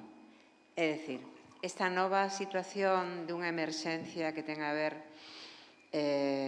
coa aparición dun virus, etcétera, todo o que conleva de cambio de mentalidade a respecto de ver que hai modelos que non se poden seguir, esta imaxe dos animais cruzando as rúas. Como é posible que en ningún caso, ou polo menos non o vin, se vincule a esta posibilidade de facermos non só un discurso, sino unha acción tamén ecofeminista? Ou é que, non sei, é intencionado, crees? Bueno, eu creo que está habendo... De feito, estuve en un curso de ecofeminismo e ali poñían como exemplo que aparece, non sei, alguén puxo que en Bilbao unha gran cadena de tal estaba poñendo cuestións ecofeministas, ou podemos ver de reutilizar. E, claro, se planteaba como pregunta que pasa, que agora se volven todos ecofeministas. Eu creo que hai dúas cuestións. Primeiro, hai un movimento de base que como surde. O sea, isto non é que Karen Warren ou yo tengamos la idea e con eso cambiamos, sino que aquí estamos con cuestións complexas que son difíciles. Entón, por un lado, eu creo que hai un movimento moi forte que tamén coincide con ese movimento feminista que dou lugar e que ninguén poido predecir que iba a ter esa eclosión, cando todo o mundo falaba del fin del feminismo, ya se llegara. O que nos dá idea é de que hai un movimento plural desde distintos lados, por eso ponía o dos feminismos do sur ou o feminismo de Abya Yala, non? Se está movendo. Eso non se traduce en cambios inmediatos, non? E, por outro lado, temos todo o problema do capitalismo neoliberal que está atacando. Pensade que Bolsonaro se carga a Amazonía e a resposta que pode darse, non? Pero, a maiores, eu creo que co que temos que ter cuidado, precisamente, co proceso de despolitización do ecofeminismo. Porque esa articulación e ese apropiarse como do feminismo, está moi bien llevar camisetas de feminismo, pero me entendedes? Pois co ecofeminismo eu creo que está pasando o mesmo. O sea, e iso que significa? Ladran, logo cabalgamos. Pero o que temos que ter cuidado é, como pasou co feminismo ou como pode pasar co ecoloxismo, que aquelas variantes que realmente o que queren é introducir cambios transformadores a longo plazo, porque non podemos ser optimistas ni apocalípticos, pensar que isto va a cambiar en 48 horas ou en 20 anos, sino como vamos transformando para que eso se sea posible. E eu creo que aí é onde está a tensión do día a día, porque non vai haber, como pensábamos, e te acordas, María José, que había unha revolución, que tirábamos el Palacio de Invierno e ya... Entón, eso non se vai a dar, os novos movimentos sociais, e en cada contexto van a ter, ou imos ter problemas distintos. Aquí nós en este momento temos, por exemplo, do parques eólicos, despois de ternos inzado de encoros, pois agora seguimos sendo. Eso non o podemos explicar sin máis, é dicir, hai que ver que... Temos problemas de alianzas, porque outra das cuestións nas que os feministas insisten, independentemente de que tipo de ecofeminismo defenda, é alianzas. Ese tecer alianzas. E nós temos problemas, por exemplo, para entendernos e para entender as ecofeministas ou as mulleres de contexto, por exemplo, ecuatoriano.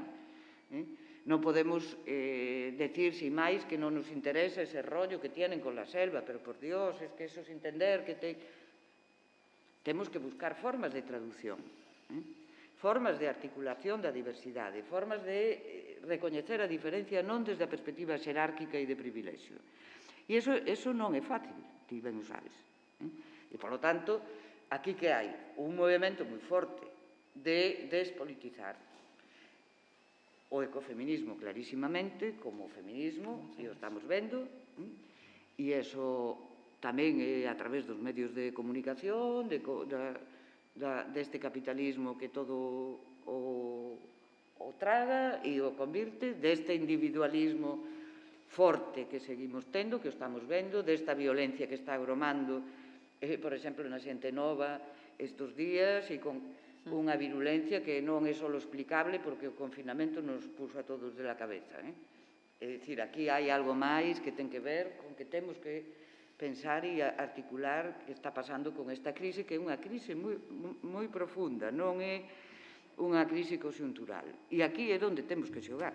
Cando se moven as fichas, aí é onde hai que estar, porque unha vez que se coloca ese marco, despois modificalo é moi difícil. E o que temos que ter claro é non abrir trincheiras nin guiarnos por lógicas de blanco, negro, porque é o único que conduce unha lógica de dominación, en todos os sentidos. Bueno, por Dios, é que se me deixan falar, e iso que é pola mañá. Se chega a ser máis... Non quero porque hai máis xente para falar e despois se vota encima e nos votan de aquí, que hai horarios. Despois temos coloquio. Veña, moitas Vale. gracias.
Alguna de vos vai utilizar algún tipo de...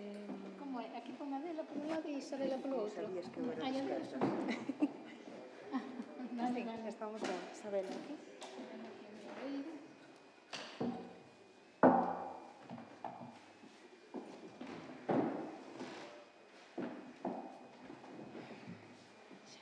Estamos, verdade?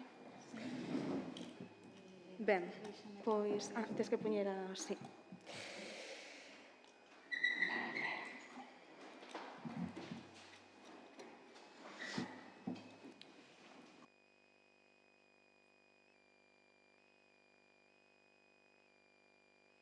Seguintes poñentes. Esta sesión, cada unha das poñentes falará alrededor de 15 minutos, máis ou menos, intenta distinguirvos o máximo que poidades. Unas presentar xa a todas seguidas e despois xa poderemos ter un pequeno coloquio e reflexionar. Comezamos con Adela Figueroa Panice, máis coñecida por Curra Figueroa, nada en Lugo, membro da directiva de ADEGA, da Asociación para a Defensa Ecolóxica de Galicia e do Padroado da Fundación Eira. É licenciada en Bioloxía, con máster en Educación Ambiental. Ten unha experiencia dilatadísima en ensino medio tamén, a praxe, non? Tamén de Bioloxía e Xeoloxía. Ten moitísima variedade de obras, libros de texto en materiais de educación ambiental, cultivou tamén o ensaio en prensa, a poesía e mesmo a literatura infantil, tamén vinculando a crianza, as crianzas coa natureza, creo que de aí nos coñecimos, de feito, ela máis eu. nunha presentación do Rei da Floresta, dun dos seus libros. Despois, á miña esquerda, teño a Teresa Ramiro, naceu en Vilaboa, en Culleredo, é mariscadora de profesión na Ría do Burgo, fai parte do colectivo literario Innavequívitas e tamén fundadora da Asociación Xuntas polas Artes, que promove o intercambio artístico entre Galiza e Portugal. Colabora na Radio Galega, co espacio Por riba dos fallados hai estrelas, e algúns dos seus textos viron a luz en edicións colectivas como Alén do silencio e De súpeto inverno, ou Déixame ser poesía ou Parábola da abundancia. Colabora activamente en todo tipo de eventos culturais e de acción social. Foi membro da directiva da Asociación de Mariscadoras. Imos ver a súa dilatada experiencia vital traballando coa natureza. A miña dereita temos a Sabela Facal, técnica superior en saúde ambiental, e o seu traballo está dirixido cara á divulgación da agroecoloxía e da sustentabilidade. Leva moitísimos anos dedicada á difusión do consumo responsable en diferentes colectivos, dos que destaca o seu paso polo proxecto A Cova da Terra en Lugo. Entrou no mundo da produción agroecolóxica, no cal estivo con diferentes proxectos desde 2016 ata 2018, enfocou o seu traballo productivo na castaña, na recuperación de soutos e tamén se dedicou ao oficio de secado de castañas tradicional do Courel a través de distintos sequeiros que posuiu. Durante os anos 2018 e 2019, monta a través na Laracha unha pequena explotación avícola artesanal e durante estes 2 anos participa moi activamente na sección de mocidade do sindicato Labrego Galego. Contáranos un pouco máis esta experiencia vinculada á explotación consciente da natureza. E, sen máis dilación, comezamos con Adela Figueroa. Me parece que esta aquí. Esta, ¿verdad? Aí está. Pero espera que lle poñamos, bueno, sí, a técnica é a técnica. Tecedeiras ao poder, todas tecendo unha ordiña plena. Mau con mau, verso no verso, todas tecendo. É que acabo de escoitar as redes, a estrutura de redes, e creo que ás veces cando escoitas a alguén igual cambias a idea que traías preconcebida e reorientas a túa fala, porque realmente está che tocando no corazón, porque é realmente o que pensas. Cando te tocan no corazón é que iso é o que estás pensando. Entón, esa necesidade de tecermos redes é fundamental. Esta é unha poesía que eu mandei ao Brasil para unha publicación colectiva e que foi escollida como para o carimbo do libro. Entón, vamos, ben, así, vexo que sí. Entón, cando falamos de ecofeminismos, é dicir, eu vou falar hoxe das mulleres nos movimentos ecoloxistas. O que pasa que o primeiro que me pregunto é que é o movimento ecoloxista. E o segundo que me pregunto é as mulleres no movimento ecoloxista son persoas, simplemente son persoas do sexo femenino, como podían ser do sexo masculino, ou imprimen un carácter diferente aos movimentos ecoloxistas, ou son elas tamén impulsadoras de certos movimentos ecoloxistas. E iso é o que me preguntei eu. Entón, realmente o que eu observei, porque estive preguntando, en vez de, eu leo moito, pero aparte de ler, gústame falar coa xente, estivenlle preguntando a moitas mulleres que están en movimentos ecoloxistas por que están aí, se están como mulleres, se están como persoas independentemente de seren mulleres ou homes, ou se encontran que as súas reivindicacións femeninas teñen unha vía moito máis clara aí por estaren neses movimentos ecoloxistas. En xeral, neste momento, a crítica global é ao sistema, ao marco conceptual no que estamos movendo. Vamos facer así continuismo, porque eu son profesora e a min pareceme que sempre que sigamos unha liña, pois aproveitamos o saber dos outros e continuamos, damos a porta de entrada aos que veñan detrás. E aquí, para falarose de marcos conceptuais, eu son, nun momento determinado, na innovación pedagóxica, abracei moito o constructivismo, fun así entusiasta do constructivismo e do ensino da enseñanza significativa, e gustoume adoptar ese marco que me deixaron, ese testemunho que me deixaron anterior.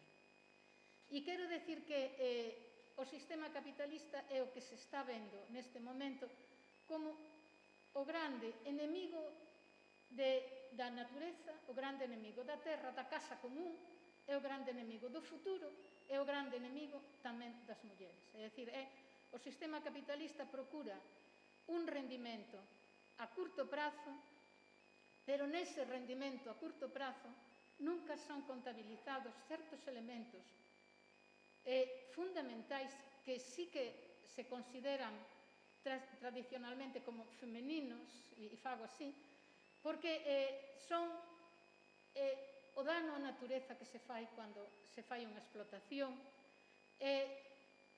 os cuidados que se aplican para facer as cousas. Unha das cousas que me chamou moito Adam Smith, é un grande economista, pero cando se puxo a escribir a súa grande obra, da que nace o sistema, a teoría capitalista, el marchou para a súa casa e deixou que a súa mamá lle fixese a comida, lle planchase a roupa e ele escribía. É dicir, el non contabilizou esa enerxía productiva que había detrás para producir, para que el pudese traballar. Eu sempre falei moito da intendencia, é dicir, como os grandes políticos, os galeguistas casi todos, e ademais é o que me movo moito no mundo galeguista ou nacionalista, os grandes galeguistas todos tiñan a intendencia garantizada. E iso é importantísimo porque é un aforro de enerxía inmenso para poder desenvolver o teu traballo. E iso nunca é contabilizado. Por lo tanto, no sistema capitalista patriarcal, porque eu identifico unha cousa coa outra, ese valor nunca é contabilizado. Sobre todo, o valor dos cuidados. E eu sosteño que ecoloxía e feminismo defrontan sobre todo un problema de visibilidade, porque non convén facelos reais. Carai, porque se lle digo que aos que están debaixo, aos que domino, aos que me aproveito deles, digolle que son importantes, a ver como me van servir. Non me convén, non? Entón, claro, evidentemente. Entón, eu fun buscando mulleres que tivesen que ver con mudar o marco conceptual. Por exemplo, apañei, Gro Harlem é coñecida por todo o mundo, é coñecida polo menos os que somos estudiosos do ecoloxía e do ecoloxismo. Ela é quen alcuña o noso futuro común. Fixaivos que cando estamos falando de economía, falar de noso futuro común é revolucionario. Está moi denostado o traballo de Gro Harlem porque ela acuñou o desenvolvimento sustentable. Nós en este momento estamos xa que non se debe desenvolver máis nada, que paremos dunha vez esta máquina e que co que temos que amañarnos. Estamos nese punto. Por iso, o que cheire a desenvolvimento neste momento está denostado, pero hai que colocar no seu momento, e foi revolucionaria e foi unha muller. E é importante iso, porque ela moitas veces declaraba que se ela non houbera sido ministra de Suecia, primeira ministra de Suecia, non lle houberan feito caso ningún. Ela despois foi a delegada ministra de Ambiente de Noruega, perdón, está aí posto, vexo mal a chuleta, perdón. Pero ela puido ser presidenta da Comisión do Ambiente de Europa e fixeronlle caso, e ela o declara así públicamente, porque como antes xa tiña sido ministra de Medio Ambiente, pois por eso lle facían caso. Que senón o que ela decía houbera sido, pois mira, como dice Rosalía, como fala impertinente esa muller. Ben, seguimos por outro punto que me parece moi interesante de mover os marcos, de ir movendo os marcos. Elinor Ostrom foi Premio Nobel de Economía en 2009 porque traballou sobre o concepto do ben común. É dicir, face ao que se chama o sistema capitalista e o que se chama o aproveitamento, o rendimento dos procesos e o individualismo, ela levou o premio Nobel e a súa tese de doutoramento foi sobre o beneficio dos comuns, o éxito dos comuns. Hai que pensar que, por exemplo, Margaret Thatcher era unha muller e estuvo de presidenta, pero era máis antifeminista e máis antiecoloxista que podemos imaginar. Ela sostiña, por exemplo, que non hai sociedade, que hai individuos e que hai mercado e que hai traballadores e como moito hai familia, pero isto sostiña públicamente. Entón, iso é o que é destructivo. En cambio, se demostramos que a economía do ben común é unha economía de rentabilidade, estamos aproveitando moitas cousas, e sobre todo en Galiza, que temos esa tradición, porque temos os montes veciñais de man común, temos a Comisión de Regantes, temos as mariscadoras, aquí temos unha persoa, me encanta terte aquí. Depois cantoche unha canción. Ben, entón é importante sabermos que o común pode ir para adiante, porque é a única maneira, e o digo como ecoloxista, é a única maneira. Se o común non se revaloriza, é a única maneira de manter os recursos que temos, é de administrar os recursos que temos. Hai outra muller que tamén que é economista, tamén, o sea, de momento non estou falando de ecoloxistas, estou falando de economistas, pero esta muller, Kate Raworth, para min lanza moi recentemente unha xenialidade que é a economía rosquilla.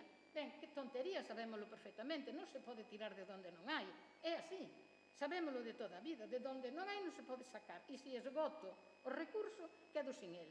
Entón, ben, isto é o que se plantexa ela. A sociedade se pode manter entre as necesidades da sociedade que están empurrando, que están tensionando, pero os límites que está impoñendo a natureza porque non hai máis de onde sacar. Entón, porque é importante que os economistas den esta voz, porque se nos estamos rexindo moito por eles, pero se non movemos os marcos, non podemos sair desto. Bueno, isto en esencia, non me vou parar nisto porque non é o tema da charla, pero sí que é un marco conceptual no que sí que nos podemos mover. É dicir, nós non podemos superar a capacidade de carga da Terra, e xa a superamos. Entón, esta louca corrida hacia diante, témola que frenar, e témola que trabar. Ben, entón eu traio aquí unha persoa que eu admiro moito, que é María Novo, porque foi a miña... para min, eu creo que hai escola en España, hai escola de María Novo. Ela foi a pionera en educación ambiental, ela foi a quen iniciou os másteres de educación ambiental a través da UNED, é poeta, é pintora, é escritora, e, bueno, aparte de que é moi amiga miña, me encanta decirlo, pero que me sinto moi honrada de esa amizade. E me sinto honrada porque coas charlas con ela aprendo sempre moito. Entón, isto entra dentro xa do que eu tentei de traer aquí a esta charla. É dicir, que pensan as mulleres que están nos movimentos ecoloxistas, que están nesas loitas pola ecoloxía, que pensan sobre a súa actuación? Que meditan? É simplemente me boto a andar? Ou hai un razonamento, hai un marco conceptual dentro de esa acción? Eu vin que sí, o sea, non é ar, non é fume, non é borbolla. Son xente con os conceptos moi ben asentados e saben por que están loitando. E iso é o que me chea a min de orgullo. En xeral, traio casi todas galegas, porque, bueno, pois para iso tamén son galega eu, e este é un país que eu xa teño escrito sobre que este é un territorio de sacrificio. Ben, pois non quero que siga sendo un territorio de sacrificio e quero sacar os nosos valores porque os temos, non? Non quero dicir que en outros lugares non haxa tamén este pool, esta capacidade de inteligencia e, sobre todo, femenina. María Novo é de Coruña e, bueno, aí está, na charla con ela, no que estive dicindo, María, que queres que diga? Que pensas disto? E entón, ben, sobre todo, incide na visibilidade. Hai que facer visibles tanto a ecoloxía como as mulleres. E as mulleres e a ecoloxía partillan un problema de invisibilidade. Ben, o ledes aí ben, verdad? Me parece que se lee desde aí, porque eu desde aquí o leo ben. Entón, non vou insistir moito, porque como vamos vendo, e así podemos ir avanzando. vamos a decir, María foi profesora de Yayo Herrero, María foi, o sea, é realmente unha persoa crucial nos movimentos ecoloxistas e no pensamento ecoloxista. Neste momento está liderando un movimento de calma, calma, de vagar, devagar, devagariño, despacio, despacio, por exemplo, neste sentido, non? Ben, claro, como non vou traer a bandana xiva, por favor, teño que ter, porque bandana xiva une as dúas cousas, o que é a loita da muller e o que é a loita pela biodiversidade é polo respeto, preservación e cuidado da natureza. E a min estas dúas frases, que ningunha muller sexa violada, é dicir, sobre ela non se exerza o poder. Eu digo violada, bueno, ser violado físicamente é terrible, pero pode tamén un ser violado intelectualmente, que é máis etéreo, pero tampouco non é bon, é bastante malo. Pero o outro físico doe máis, pero, en fin, se mantén no tempo, a violación psicolóxica tamén é moi grave. Pero que ningunha especie desapareza. Eso é importantísimo, porque eso é que a natureza é sagrada. E vou utilizar un símbolo que pode chamar a relixioso, pero non é iso. É que é escala de valores. Estamos establecendo unha escala de valores. A natureza é a nosa obrigación e nosa felicidade e nosa maravilla, non? O ecofeminismo, según Bandana Xiva, a mí hai unha cousa que me interesa moito, podedes ler aí, pero resaltar o papel do sistema capitalista en no que estamos, pero, sobre todo, que non cree no determinismo xenético. É importante. Isto que quere decir? Isto tamén o defende María Novo, que na loita ecofeminista poden estar homes e mulleres, e deben estar homes e mulleres. Témola que botar adiante. Estámola botando adiante nós, porque é onde nos doe. A min, cando me viñeron buscar para fundar unha asociación que se chama Asociación para a Defensa Ecolóxica de Galiza, alá nos anos 70 e non sei cuantos, porque xa se me perde no tempo, a miña resposta foi: ai, vou, porque a min hai dúas cousas que me interesan, o feminismo e a ecoloxía. E entón, despois foron os homes os que decidiron. Bueno, xa sabedes, como se fan esas cousas e as mulleres nos falta forza na voz. E a min costoume moito traballo collela e animo a todo o mundo que a colla cuanto antes, porque senón é tempo que perdemos. Pero é exactamente iso, é que non ten, tanto a ecoloxía como o feminismo, é unha loita da humanidade, é unha loita conxunta. Os 10 puntos da democracia da Terra, isto é fundamental, é dicir, igual que se dixo antes, que se falou da xustiza ecolóxica, da xustiza da terra, estamos falando da democracia da terra porque as economías viventes constitúyense en economías locais. Isto é importantísimo, e para Galiza, ademais, que, vamos, non sei se daremos parado a súa perda, pero a tradición en Galiza é a tradición do minifundio, a tradición do minifundio con un bosque detrás que che está facendo de fondo de armario, e con unha gran latifundio común, que é moi diferente do que estamos. E iso igual se está perdendo, e non sei se o daremos parado, se daremos parado a súa perda e poder reconstruir a partir de aí. Pero a min tamén me parece importante ese concepto de globalizar a paz e o cuidado e a compaixón. É importantísimo que teñamos pasión polo outro, que padezamos co padecer do outro e que cultivemos ese valor.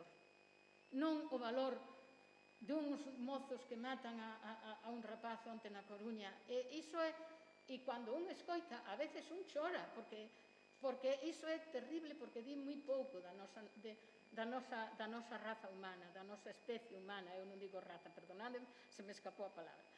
Pero, bueno, vamos seguir pasando. É que Bandana Xiva o declara, inspírase no movimento chipko, que o movimento chipko é un movimento que é moi interesante, porque as mulleres que defenden a floresta, que defenden a arboreda, a están defendendo con visión de futuro, con visión de permanencia, con visión de meus fillos e meus netos.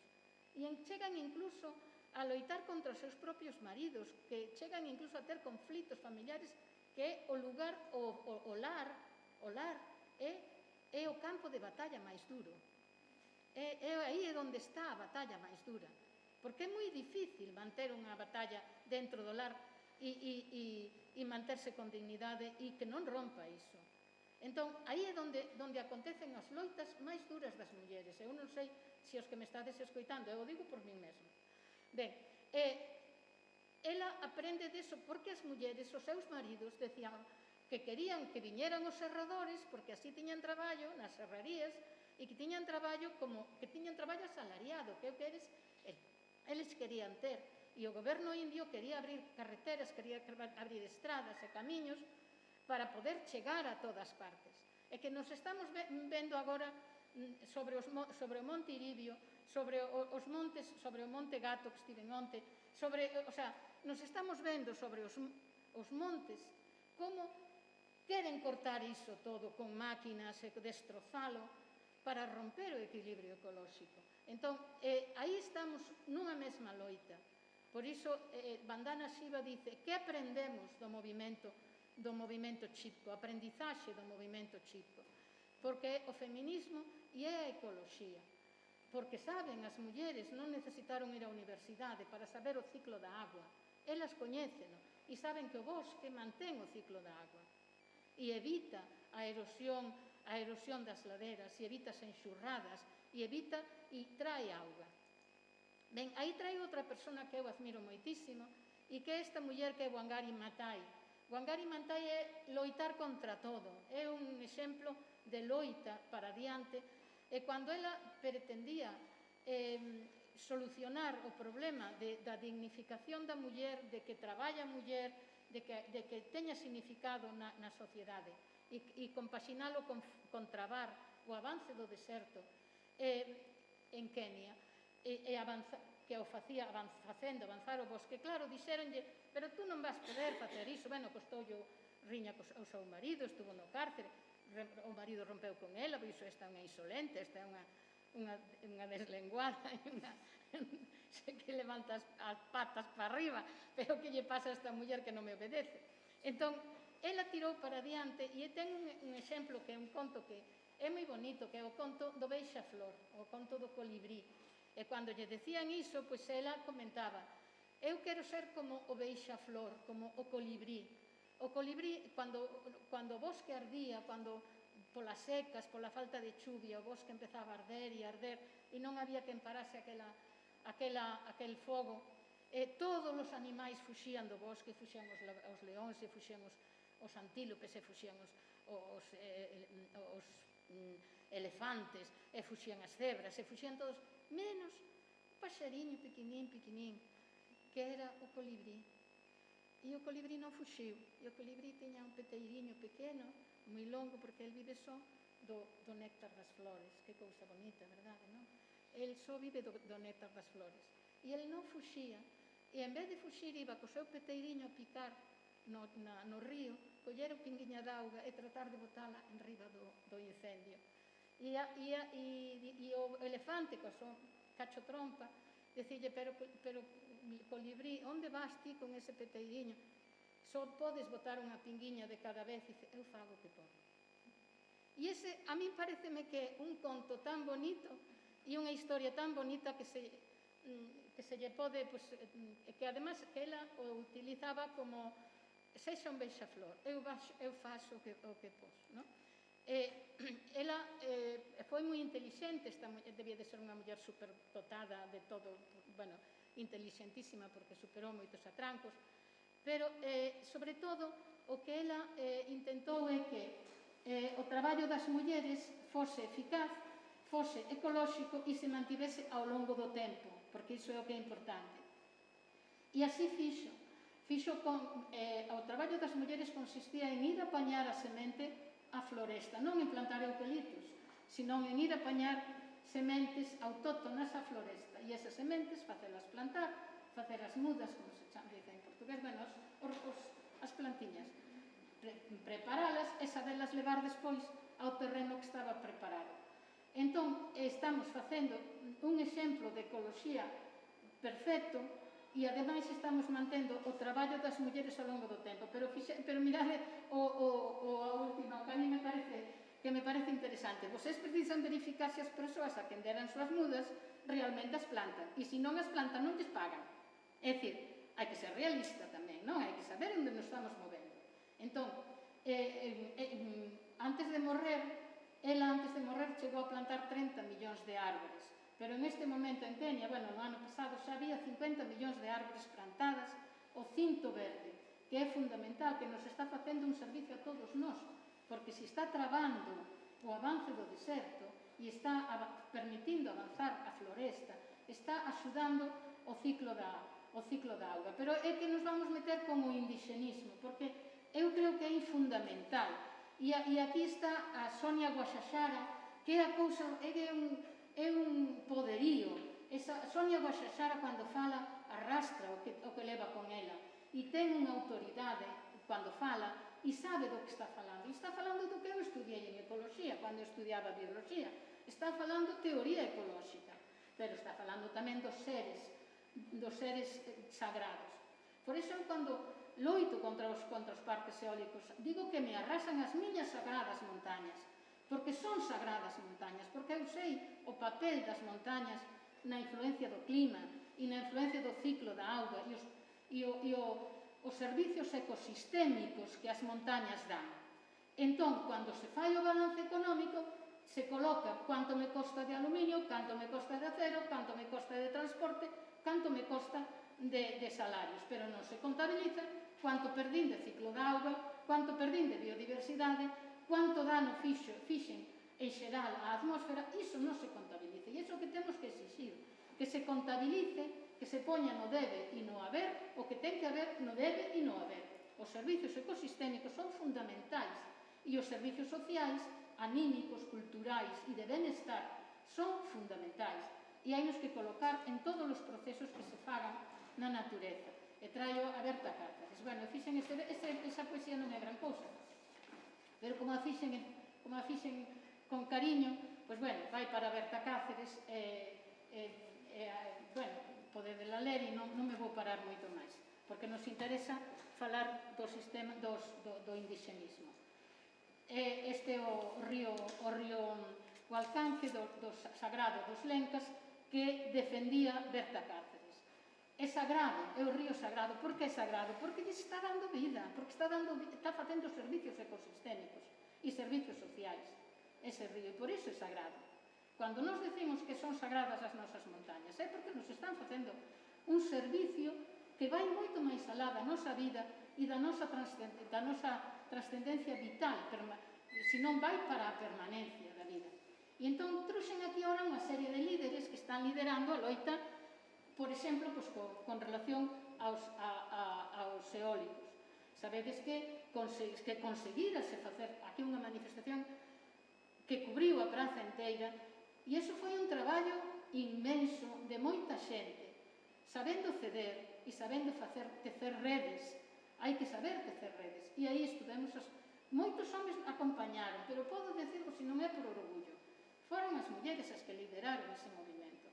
E esta rapaza, para min, eu admiro moitísimo, porque no Bierzo nós traballamos, a plataforma Así Non, é unha plataforma que está toda Galiza, o Berzo, Zamora, e chega hasta a Cordillera Cantábrica, onde se elaborou tamén unha plataforma Aliente, que é unha plataforma para dar sustento legal a todos estes movimentos. E se conseguiu facer todo isto. Ben, hai homes e mulleres, pero hai mulleres lideresas, como, por exemplo, esta rapaza. Entón, que me din toda esta xente que eu lle pregunto?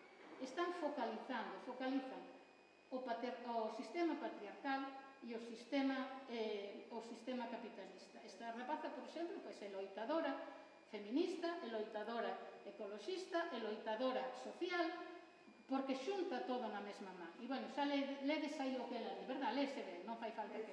Vale. Entón, temos aquí esta moza, Jessica Rey. Jessica Rey é un fenómeno da natureza, é a salvadora da comarca de Ordes. É a que empuxa a comarca de Ordes. E ela dice, bueno, aí está pequeno a letra, pero a mí me encantou que cando me dixo, é como son eu. Dice, tú por que estás nesto? É como son eu.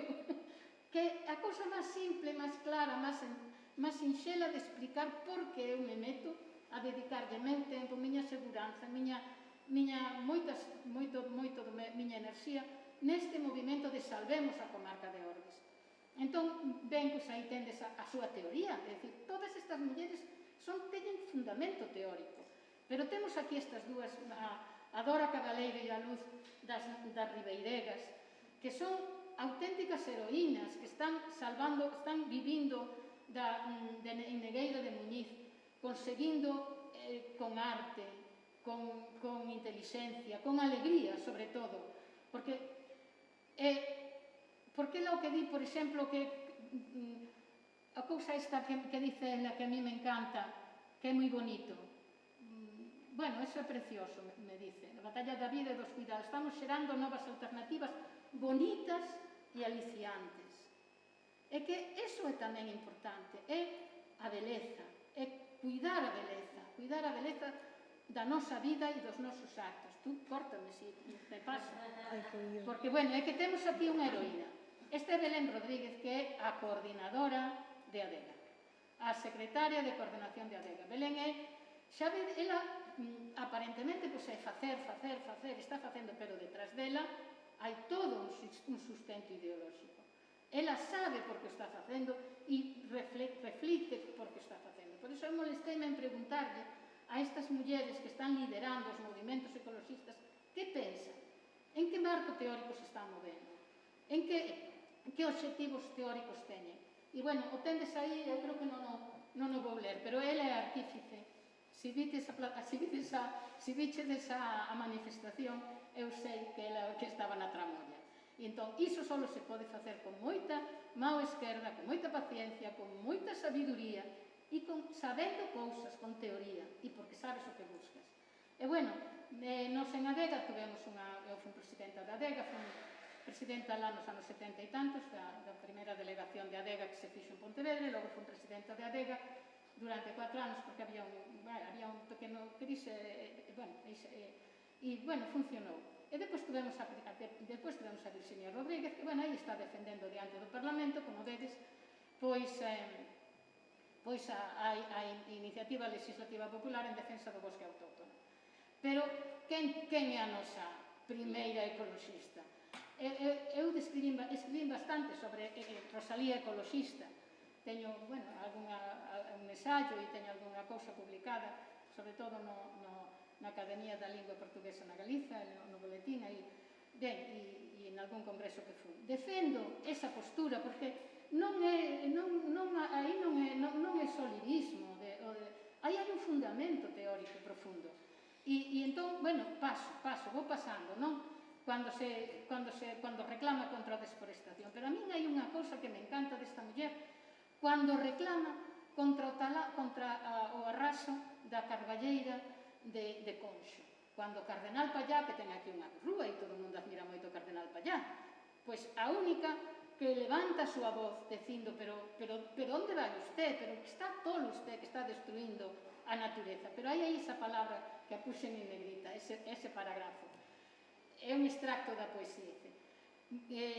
Por que gime así inoportuna esa mujer? Eso dice tanto dun mundo machista, de decir, aí está esa aí, chorando, non? E non, porque o que di é fundamental, é serísimo, é moi serio, é moi profundo. E ela o di con toda a ironía e con toda a certera, vamos. E, bueno, eu, si me deixas, como son indigenista, porque son indígena, pois quería rematar, se me permitides, teño que pôr os óculos. E é unha poesía dedicada a Rosalía.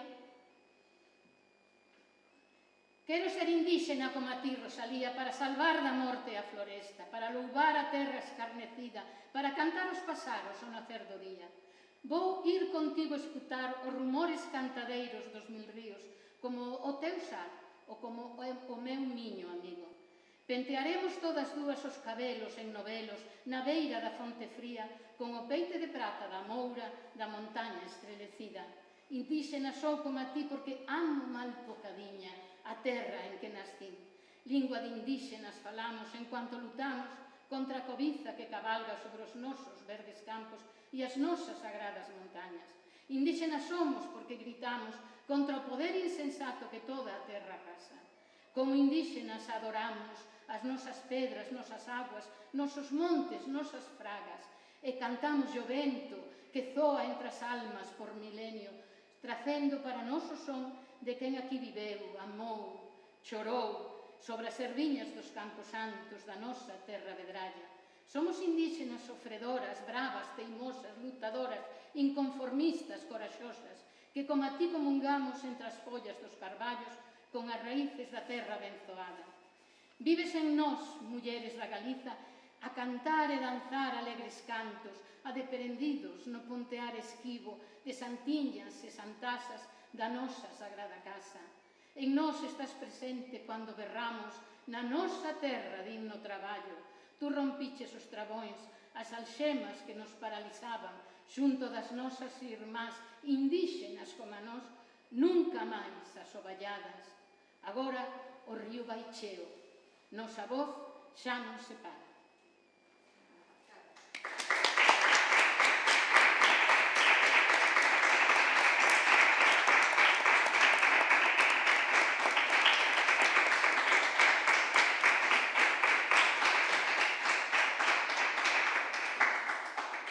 Imos entón con Sabela Facal. Si, ten tempo. De combinar. Entre 15 e 20, máis ou menos. Vamos a reducir a 10, a ver se son cabal. Porque está difícil, la verdad, con tanta intensidade e con tanto que hai que decir, ¿no? Tantas palabras. Non me escoitades? Vale.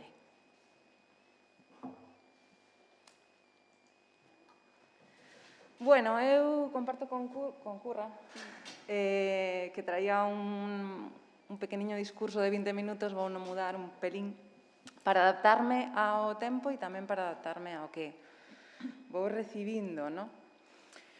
E, bueno, eu en realidade máis que na mente estou na terra e o que levo é moitos anos, 13, 14, estaba dedicada a castaña, un pequeno cambio con un proxecto de avicultura artesanal, pero en realidad o que quería traer aquí era a miña experiencia, que está moi enriquecida con todas estas achegas, ¿no?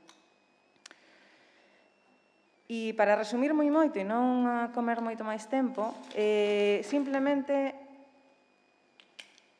contarvos que asistín durante máis de 10 anos, desde a Ribeira Sacra hasta o Courel, onde me dediquei a castaña, a unha agonía de un sistema comunitario rural campesino que está morto ou morrendo. E esta experiencia moi fermosa, toda para min unha universidade vital,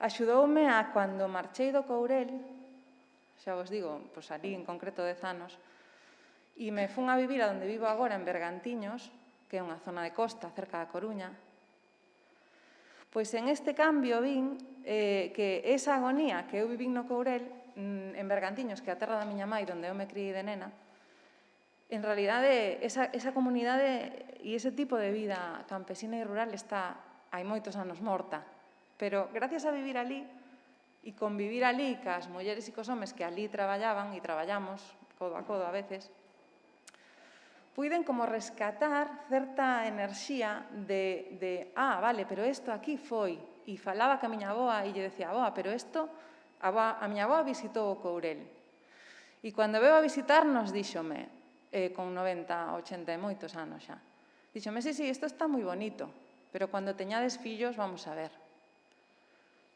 Claro, eu en aquel momento dixen, bueno, abuela, malo será. Cando tuvemos o primeiro fillo e me quedei embarazada da segunda, a vida dixo. E dixo, isto é un pouco duro para criar aquí. E entón se decía, pero abuela, tú te acordas de vivir algunhas cousas que aquí estamos vivindo, por exemplo, pois o lume na lareira, ou quentarnos con lume e non con gas, ou, bueno, un montón de cousas que non quero gastar o tempo en isto, pero ela non se lembraba, dice, sí, eso da miña abuela, da miña avoa, o sea, da miña bisaboa. Cando eu vivino en primeira persona, no Courel, ali, codo con codo, coa xente que convivíamos na aldea. Quero dicir con isto que a miña avó rescataba da súa memoria certas cousas que ali no Courel nos vivimos moitísimos anos despois, non? E que quero dicir con isto? Pois que para min foi como unha experiencia de sabela, eu e moita xente ca que compartín experiencia, non? Hai cousas aquí que hai que rescatar, que hai que manter con vida. Entre outras cousas, o noso traballo era manter con vida o aproveitamento da castaña en seco, despois fariña e non? Pero non só era eso, había toda unha cultura comunitaria e de aproveitamento dos recursos que había que manter con vida. E vou a toda leche, para non ocupar moito espacio, pero por que eu sentía que había que manterlo con vida e estou falando de hai 6 ou 7 anos, ou 10, ou 14? Pois polo que está pasando agora. A min o COVID e esta crisis brutal que estamos vivindo me dá a razón. Por que hai que manter con vida todo ese coñecemento que hai nas comunidades campesinas, donde aínda está vivo, como neste caso son as montañas, polo aillamento de comunicación, bueno, aí se manteñen por unhas circunstancias eses coñecementos máis ou menos vivos, e agora para mí son un banco de resiliencia ante todo o que estamos vivindo. Aí hai un montón de coñecementos que están a día de hoxe aínda vixentes algúns, como o tema da Comunidade de Montes, a xestión das Comunidades de Montes, un montón de cousas que están activas e que para min, como digo, son a resiliencia ante o que estamos vivindo agora. Para min son un banco que hai que manter vivo, como sexa a chama, non? E isto me fixo, a ver se consigo reducir, me fixo como ver, cando me vin en Bergantiños, es que non sei que priorizar para estes 10 minutos. En Bergantiños vin o arrase de todo isto, non? O sea, en Bergantiños son monocultivos inmensos de plantación de millo e de erva para manter o gando de leite para unha industria que fen cabezas non chegan a nada, é lo mínimo, e os monocultivos forestais de piñeiro e de eucalipto, non? E todo isto, claro, en esta lavada e en este arrase, non? Sigue habendo, aínda así, como eu tiña como o chip de, bueno, de aquí seguro que se poden ir rescatando cousiñas, o sea, non está tan arrasado, non? Hai cousas que se poden rescatar aínda. E en este percurso entre a montaña e o arrase do que estou vivindo agora en Bergantiños, as primeiras que salen perxudicadas son as mulleres. Por que? E, bueno, igual quedan descontextualizadas cousas, pero por que as mulleres son as primeiras que eu estou vivindo e vendo que quedan fora desto? Porque no arrase desta cultura campesina, no arrase desta cultura comunitaria, nesta agonía que o noso pobo galego, que é campesino, sí o sí, está vivindo, porque como cultura está totalmente asociado, o sea, estamos arrasando unha cultura que é campesina, e é unha realidad, vivamos como la vivamos. En este arrase, as mulleres, e agora poño un exemplo moi práctico da miña zona, quen xire ese territorio que está sendo arrasado por monocultivos, sexa para gando, sexa para forestal, sexa para poñer eólicos, está en mans dos homes e está traballado por unhas inmensas máquinas que conducen os homes e están arrasando o territorio dunha maneira totalmente brutal. E as mulleres, a nivel laboral, e só me ciño a isto ahora mismo, non teñen cabida, por exemplo. En este tipo de explotación do territorio, as mulleres non teñen cabida. Eso para empezar. E para seguir, realmente están arrasando tamén os recursos de educación, de sanidade, a cultura,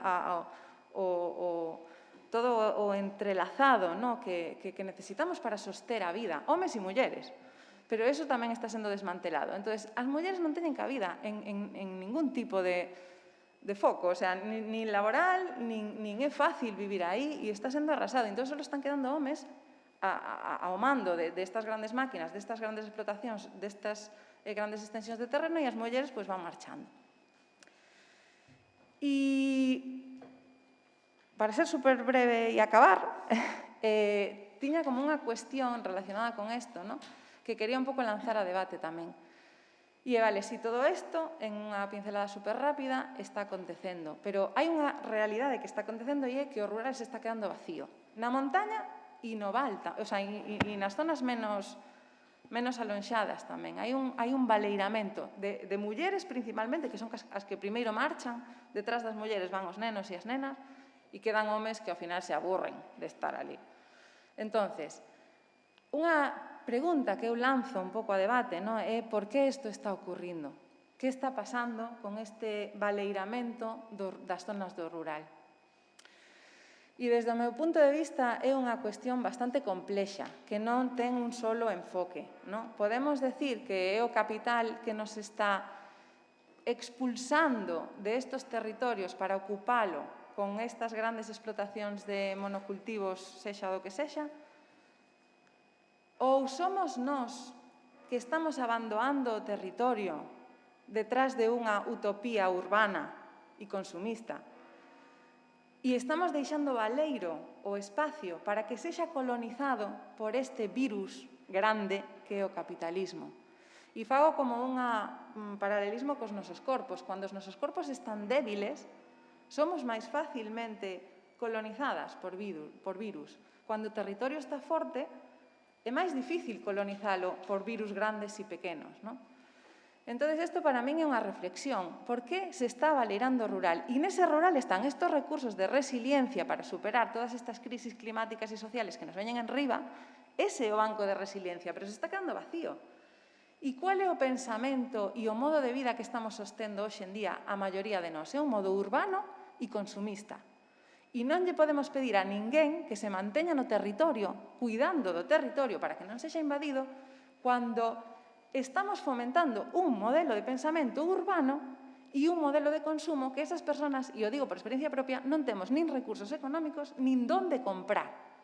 Porque cando vives en territorios moi alonxados das zonas de consumo, ainda que teñas recursos, es que non tienes donde comprar. Entón, é un modelo que non encaixa. Hai algo aí que a mí non me cuadra. É dicir, non podemos pedirlle a ninguén que manteña un territorio que é resiliencia e que aí hai vida e sin él non vamos a ningún lado nadie, nin homes nin mulleres, cando nos estamos sostendo a moitos niveles un nivel de vida, un pensamento, un marco, e rescato así unha pinceladita del marco, que se nos damos conta e analizamos en profundidade é bastante urbano e bastante enfocado a un modo de vida urbano e, por suposto, consumista. Isto, claro, non teño tempo para desarrollar todo isto, pero deixo un pouco aí aberta a porta desta reflexión. E para terminar con unha frase que traía, que dice de Einstein, e que a mí me gusta moito, e que dice: un problema non pode solucionarse no mesmo nivel de conciencia no que foi creado. É dicir, para min isto significa que queda un salto de conciencia individual e colectiva e ver un pouco con perspectiva que está pasando, con todo isto que hoxe é como un caldeiro que están entrando en un montón de cosas, como facer así e velo como en perspectiva. E, bueno, creo que vou a deixalo aquí. Outro así con isto, é como que personalmente, e isto aquí voy a meter el dedo en la llaga, teño un pouco de conflito coa palabra feminismo desde hai un tempo. E aínda que estou profundamente agradecida e participei activamente en movimentos feministas, a día de hoxe e ante la crisis e la urgencia que eu sinto de solucionar determinadas cosas, sinto como que hai que ir todos codo con codo sin ningún ismo. Es como, vamos adelante. E polo ambiente que eu me movo en algúns ámbitos, é como que o feminismo xera este dualismo do que falábamos do machismo. Se nombramos o feminismo, estamos nombrando o machismo. Estamos como que parece que van indisolubles, porque es unha cara e la otra. ¿Por qué hai feminismo? Porque hai que, claro, arreglar un montón de cosas aquí que están en el sistema patriarcal en el que vivimos. Eu todo isto entendo e é super claro, pero igual hai que ir como creando outras palabras que sexan máis incluíntes e que non xeren este conflicto que despois que se ve en un montón de cousas, Bueno, estou aquí como abrindo melones, pero bueno, me apetece deixar tempo para o debate, así que por min non me voy a callar. Vale, graciña, Sabela, podemos afondar un pouco máis despois no tempo do coloquio. Imos logo con Teresa Ramiro. se as hernias me deixan doblar.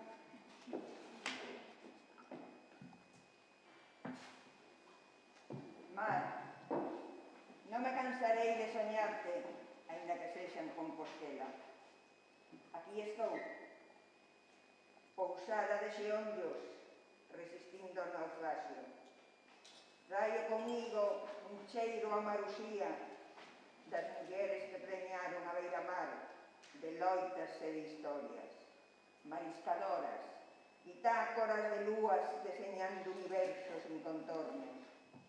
Traio as mans fluídas de tecer un país de mareas verticais. Traio no lombo salamargo de rañar con raiva nos fangos baldíos, as pálpebras, aínda molladas de residuo. Traio nas mans os pasos descalzos das mulleres que amenceron camiños nas rías. Traio nas mans os pasos descalzos das mulleres que amenceron camiños nas rías. Medre o mar das mulleres do mar. Medre.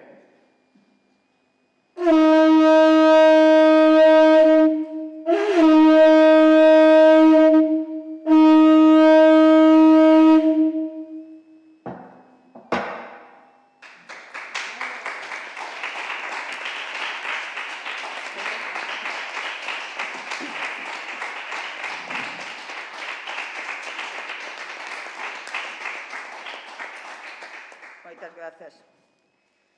Bueno, como máis ou menos creo que sabredes, o marisqueo é un oficio, pois un oficio, un arte, como queirades chamalo, que se remonta, escoitas, se non falo, que se remonta a séculos e séculos.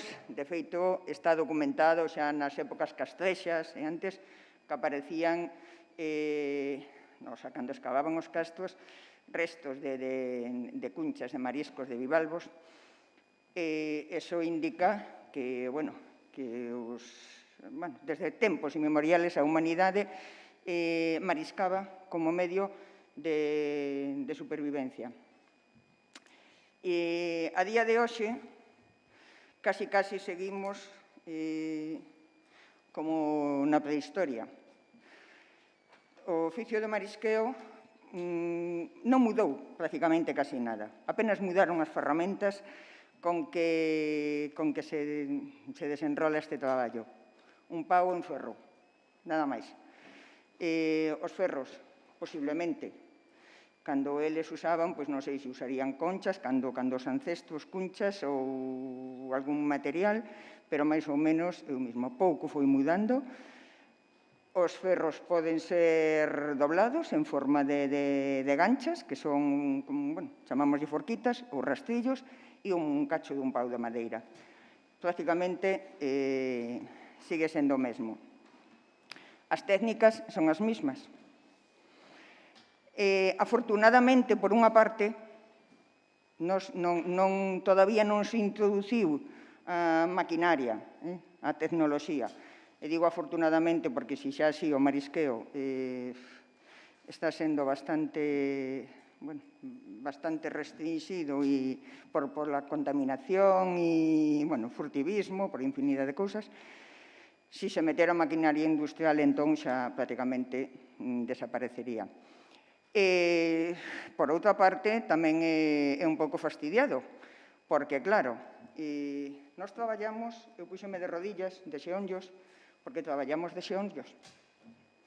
Como hai no século V antes de Cristo, de rodillas, de xeonllos, enriba da area, do fango, das cunchas. Así andas, pois, se vas o berberecho, 3-4 horas de rodillas, acabas cos xeonllos destrozados. Perdoade, que a veces me sale algunha palabra en castelán inconscientemente. Se imos á ameixa, debruzadas, doblamos o lombo, 4 horas co lombo doblado. Raña, cacha, levanta, ergue de vez en cando para non quedarte estática tesa aí, e doble outra vez, así 4 horas. E, como vedes, técnicas totalmente antiquísimas. Mudou un pouco, afortunadamente, nas roupas. Cando eu comecei hai 30 e algo de anos a mariscar na Ría do Burgo, levaba a roupa bella que che ia quedando pola casa, un pantalón bello, unha saya, depende do que usaras, uns tenis bellos, ou a que podía, se compraba unhas botas de goma, que daquela creo que valían 500 pesetas, unhas botas de goma por debaixo da rodilla, e así te metías na auga, estabas 4, 5 horas, rañabas, estabas mollada, carregabas o lombo, 20 kilos de berberechos nun lado, ameixa noutro, calderetas, forquita, roupa de augas, se era inverno, bueno, o sea, seguímoslo facendo hoxe en día así. Simplemente que hoxe temos unha roupa térmica ou un neopreno, ou botas ata a ingle. Pero máis ou menos ven sendo o mismo. Hai rías nas que, afortunadamente, pola súa orografía, as mulleres, porque, bueno, digo as mulleres porque prácticamente, aínda que hai homes no marisqueo a pé, son moi poucos, a maioría somos mulleres, pois hai rías nas que pola orografía poden levar un carriño, unhas rodas, un carriño artesanal, e levan as capturas aí e tiran por el. Na Ría do Burgo, pois é imposible. Unha xa polos fangos que hai, polos rochedos, bueno, pola orografía é imposible levar. Entón, temos que cargar o lombo a pulso ou o lombo, todo o que marisquemos. Sacando, cando cruzamos a canle, que nos cruza unha embarcación, pero despois é todo o lombo. Bueno, aparte de mariscar, as mulleres, a maioría, cando baixamos a marea, nós chamamos ali a marea, boa marea. Hai sitios que lle din boa ribeira, boa seca, ali acostumbras a decir boa marea. Antes de ir á marea, normalmente xa deixamos a casa máis ou menos amañada, o xantar máis ou menos listo ou listo, baixamos a marea, botamos 4, 5 horas, porque entre que te cambias, seleccionas o marisco, peneiras para que caia o que non é de talla legal, posta a cola para vender e volveste a cambiar, pois vai unha hora. Chegas á casa, algunhas, a maioría, pois xa levan un bocadillo e comeno polo camiño e van a asistir, a servir a unha casa, unhas horas. Outras van a limpiar un portal, unhas oficinas, outra ten sorte e ao mellor pois traballa media xornada nunha tenda, pero bueno, as mulleres facemos 4 ou 5 traballos ao longo do día e cobramos por 1 ou 2, nada máis. Hai, non sei, por aí, cando creo que habrá 45, 50 anos, creo que foi o do Urquiola, na Ría do Burgo, prácticamente non había permes, bueno, na maioría das rías, non había permes, por non había nin punto de venta, nin lonxa. Estaban, eu daquela ainda non mariscaba, a intemperie. Entón, a raíz do Urquiola, fundouse a Cofradía da Coruña, había un patrón maior e un secretario nada máis, e creouse a cofradía un grupo de mulleres vendo como a administración indemnizaba polos danos do Urquiola as pesqueiras que había en toda a ría, que esas pesqueiras estaban a maior parte tamén traballadas por mulleres que se adueñaran así libremente, dese cacho de areal, cercárano con cachos con rochas, e traballaban elas ali. Entón, quedaban, 2 ou 3 cachiños libres para que o resto de 2.000, 2.500 persoas foran a traballar ali. Entón, a raíz do Urquiola decía, indemnizáronse as pesqueiras, pero o resto dos mariscadoras non, porque non había documentación. Entón, Teresa Chacón, Maruxa Rei e un grupo de mulleres rebotáronse, armáronse de valor, mulleres que eran analfabetas, non sabían ler nin escribir ni nada, pero que eran super intelixentes, mulleres que sabían por donde camiñar e por donde tirar. Armáronse de valor e, bueno, empezaron a reclamar, tuveron o apoio dun cura, que daquela chamaban o cura do mar, tiña un despacho, creo que era pos barcos que iban á emigración ou algo así teño, falaran con él. Ese cura falou con un grupo de xente universitaria e apoiados polo cura e por rapaces da universidade, a maioría das mulleres chegaron á ría e arrincaron esas pesqueiras, destruíron todo eso e a raíz de aí creouse, solicitar os permes ou pases avantes, xa unha cousa máis ou menos regularizada. Entón, aí xa podías vender un pouco máis decentemente o marisco, porque daquela compraban os propios das pesqueiras por 4 perras, e aí xa podías vender. Que pasa? Que cando se creou esa cofradía eran, pois, non sei exactamente, pero poñe de 500 mulleres e 100 homes. Claro, na directiva había mulleres e homes. As mulleres eran 500, había moitos máis ingresos, porque vendían 500 topes. Os homes eran 100, vendían menos. Pero o reparto era o 50%. Os homes afeitábanse que vamos, non? Claro, collías cartos a maiores sin traballalos, entón hubo outra revolta. Non, a separarse dos homes porque non pode ser. Fixéronse dúas directivas, de homes e mulleres. O espazo que compartíamos era o mesmo, era debaixo da Ponte Pasaxe a intemperie. Verano e inverno a intemperie. Imaginádevos as correntes, o frío en inverno, enchoupadas hasta o último pensamento. Ali 1 hora, 2 horas na cola para peneirar o marisco e todo, e os homes no seu casetiño ali ao lado. Un caseto con un barreño, unhas brasiñas o quentiño. E as mulleres nada. Ata que, empezamos a reclamar. Cando foi o do Prestige, le puxeran unhos barracóns pola playa, pola zona de Santa Cristina, para a xente que iba voluntaria, poder cambiarse e iso. Cando rematou eso, as mulleres que éramos 6 mulleres na directiva, solicitamos ao Concello si nos daba algún barracón desos para, polo menos, cambiarnos, para non ter que seguir a intemperie. Si, deu-nos 2 barracóns. Non os tiñamos os capachos, a ferramenta, todo, e noutros se cambiaban as mulleres. Vendíamos e cargábamos toneladas de marisco. Hoxe, eso xa é unha utopía. Toneladas.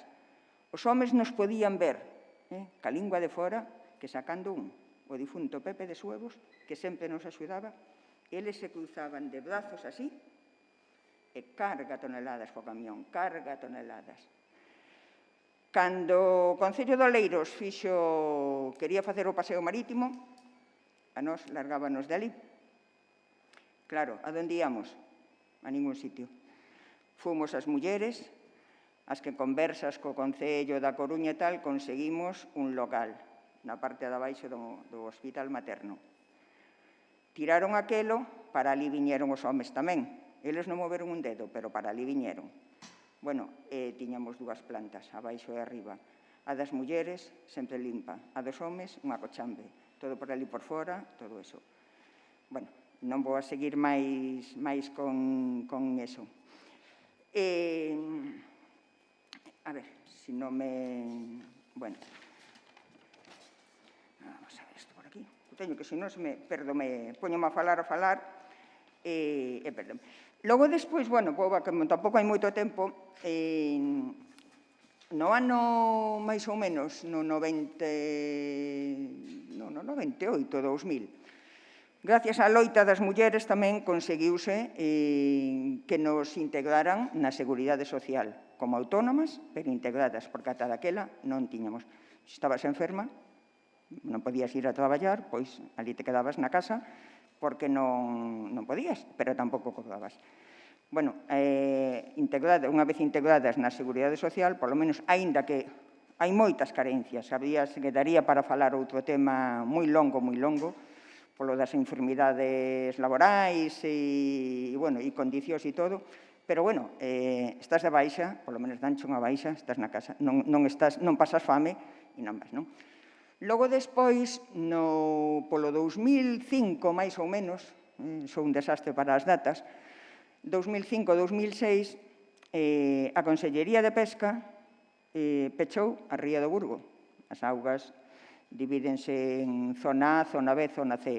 Zona A, augas limpísimas, zona B, augas con algo de contaminación, pero, bueno, que son aptas para o marisqueo, e zona C, un desastre total.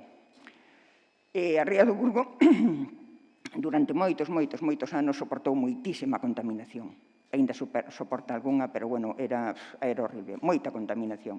De Coca-Cola, de Alcampo, dos concellos, de augas residuais, de empresas químicas, bueno, moita contaminación. Entón, eu botei unhos anos na directiva que a verdade que foron moi agotadores, moi intensos, porque era continuamente aquí en Santiago, na Xunta, nos concellos, bueno, así, hasta que se solucionou eso. Decía, pechounos a ría, nos quedamos da noite á mañán, creo que daquela éramos 200 e algo de mulleres, casi 300, sin pan, sin agua, sin nada. Nos quedamos na rúa. Entón, os homes, que a maioría, claro, van a flote na súa embarcación, porque tamén, outra cousa, tiñan o da embarcación a flote, eso era un círculo reservado aos homes, ningunha muller podía acceder. Afortunadamente, desde hai 15 anos, máis ou menos, as mulleres tamén se poden enrolar a flote. Bueno, pois os homes, como traballaban nas canles, o marisco está moito máis profundo, pois eles podían traballar, nós non. Bueno, peta nunha porta, peta noutra, que facemos, peta noutra, a Xunta nada, a Consellería nada, os concellos nada, é que non víamos a luz por ningures. Entón, bueno, falamos co PP, falamos co PSOE, falamos con todo canto partido político había, cos sindicatos, solamente non vou a dar o nome porque non me gusta, se fora en outro tema, se decía, un partido e un sindicato nos apoiou e nos sigue apoiando a día de hoxe. Entón, eu plantexei a idea de que como non tiñamos nada, non tiñamos ingresos, non podíamos traballar e non nos facían caso por ningures, pois cortar a Ponte Pasaxe, tal cousa dixen. Loca perdida, menos polo nome, chamárome de todo. Cortar a Ponte Pasaxe, sabedes o que? En hora punta, ás 8 da mañán. Un caos. Bueno, plantexámolo na cofradía e o patrón maior e dende Lienzo. Estades locas. Éramos 6 mulleres na directiva. Estades locas. Ides pa a cárcel, ides tal. Bueno, eu non me fago cargo de nada. Por lógica, é o patrón maior que se ten que fazer responsable. Fíxeme eu responsable do que pasara nos cortes da Ponte Pasaxe. Solicitei permiso, en nome da directiva de mariscadoras, a delegación do Goberno deronme permiso para cortar un carril. Hai 6 na Ponte Pasaxe. Os xoves cortamos os 6 carriles. De 8 a 9 da mañán. O que ali se montou, bueno, acabamos no cuartel da Guardia Civil de Oleiros. Alá nos levaron detidas ás 6. Pero, bueno, sacáronos dali e a semana seguinte volvimos. Así. Dábanos permiso para un carril, cortábamolos todos. Tiñamos 2 frentes. a situación e a sociedade. Había parte da sociedade que nos apoiaba. Había outra parte que, se nos pudera coller diante e esnaquizar, facío, porque, claro, non podían, chegaban tarde ao traballo, outros tiñan que levar os cativos ao colexio antes de ir a traballar e nós lle lo estábamos impedindo. Bueno, foron, creo que 3 meses e algo moi duros, moi duros, moi duros. De amenazas e de todo. E non só foi no Ponte Pasaxe, porque nós salíamos dali e nos íbamos á Casa do Mar a Coruña, Ramón y Cajal, donde estaba a Delegación de Pesca, e ali nos encerrábamos, nos concentrábamos. Ali estaba a delegada de Pesca. Bueno, decirvos que nunha destas de encerrarnos ali e todo, houve 2 compañeiras as que se lles aplicou a lei antiterrorista. Así, a lei antiterrorista. Por agredir, sacar do despacho á forza, que na agarrou polo peito, xa podo decir, xa prescribiu o delito, que en agarrou polo peito e sacala para fora, fomos unha compañeira e eu. E a raíz deso, antes entrabas libremente na Casa do Mar, a raíz deso, pecharon cafetería, pecharon ali, puxeron o arco que te tes que pasar polo medio e, bueno, todo eso. E así. Foron anos e anos de moita loita por parte sempre da maioría das mulleres. Agora saliu, non sei se foi onte na prensa, de que, por fin, xa está adxudicada a empresa que vai tragar a Ría do Burgo. Pois, na directiva son 6 homes, como personas maravillosos, como directivos nefastos. Se de verdade hubiera 6 mulleres, ese dragaxe, eu aseguro, xa estaba feito, ou xa estaba empezado. Non demoraría 10 anos, porque non teñen sangre, non teñen temperamento. Os homes, non sei por qué, pero non, a maioría non teñen iniciativa, non? As mulleres, sí, temos un pouco máis de coraxe, de valentía. Bueno, e logo, para ir resumindo xa, vou a falar brevemente tamén de o mar como empoderamento da muller. O mar é un medio maravilloso de empoderamento para a muller. Dicíamos antes que, sí, baixamos a marea, xa deixamos a casa arranxada, deixamos os fillos aquelados, deixamos eso.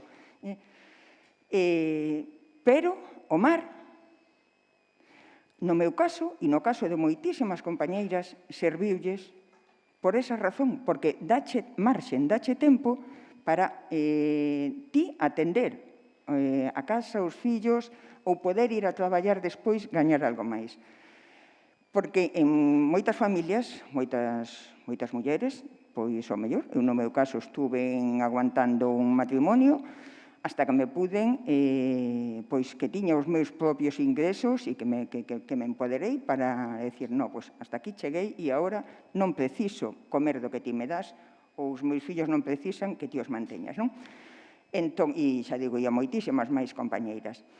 Sí, que se o mellor, indo todos os días á marea, facendo as mareas as 8 ou 10 ou 12 que che permita a marea, dito sexa, non? Porque eso, dependendo, depois, se baixa, se o coeficiente de altura é de 1,20 m, prácticamente, con forquita xa non podes mariscar, non?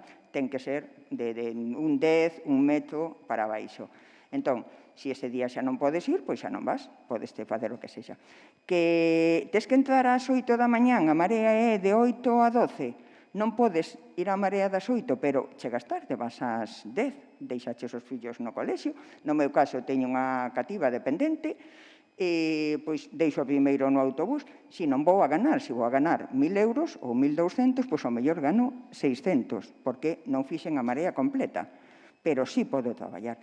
Cousa que eu estaba nunha farmacia, tiña un horario que cumplir. Estaba nunha pastelería, tiña un horario que cumplir. Un día podía decirlle, mira, hoxe non veño porque teño a nena mala ou teño que levála a un especialista ou teño... non podes decilo, nin un día, outro día. Nunha fábrica non podes, non che dan así.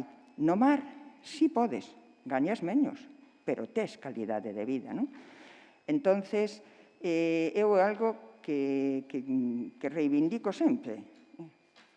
Hoxe, mellorar unhas condicións no aspecto de que temos mellores roupas, non pasas frío como antes, tal. A maior parte das rías teñen unha lonxa digna, con a súa auga quente, cos seus cuartos para cambiarse, todo. Na nosa, desgraciadamente, non. Estamos como antaño. Nun baixo, sin auga, sin luz, entra o aire por aquí, sale por aquí, nunhas condicións lamentables. Pero, bueno, esperemos que melloren.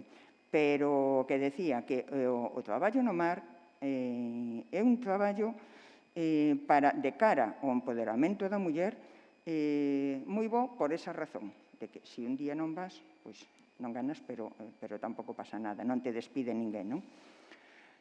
Referente a eso tamén había que, bueno, hai moito que loitar, porque claro, se unha persoa unha muller ten 2 fillos, está separada ou nai sin pai ou o que sexa, claro, tiña que haber tamén outros medios que cubriran, pois eso, que eses días que non pode ir a traballar, algunha compensación por outra parte, pero bueno, eso xa é un tema que se irá loitando.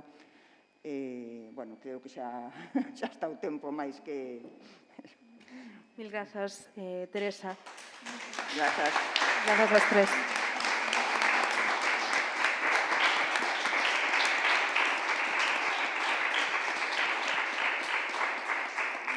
Ben, pois pasamos desde a concepción da natureza como categoría política a experiencias reais vinculadas ao relacionamento coa natureza, ao ecoloxismo, á realidade das mulleres tanto no mar como na explotación sostible da terra e dos bosques. Creo que podemos comezar este coloquio partindo das ideas que primeiro tratou María Xosé Agra. Non sei se podo preguntarvos en xeral ás tres. Fomos desde o eu fago o que podo da muller nos movementos ecoloxistas, que podemos vincular desde unha individualidade a algo máis colectivo. Dicía tamén María Xosé Agra que é necesario ese trascender máis alá e ir ao colectivo. Pasamos tamén por unha reflexión de Sabela sobre a pertinencia do uso ou do conflicto para o cambio social, que se reflectiu tamén na intervención de Teresa, na súa realidade, no enfrontamento do corte da Ponte Pasaxe, por exemplo, o mar, o traballo na natureza sostible que puideron realizar as mulleres como elemento empoderador. Non sei se algunha... Lembro a cita que creo que puxo Teresa de non preciso comer do que ti me das desde a individualidade, se podería trascender tamén ao concepto de soberanía alimentaria, quizáis, no colectivo. Entroncando con estas ideas, non sei se algunha quere afondar un pouco máis. A min interésame, por exemplo, partindo de Sabela, afundar un pouquiño máis na pregunta, unha resposta polémica sobre esa pertinencia do enfrontamento para o cambio social. Creo que estamos vivindo, comentábanme, que estamos vivindo por primeira vez un cambio social no cal non hai unha previa revolución neste contexto de pandemia. Ata que punto o enfrontamento no eido social e no eido da natureza poden facernos mellorar, por exemplo. Sabela, non sei se algunha das tres quer comentar algo. Tamén está aberta a palabra para as persoas que estades no público.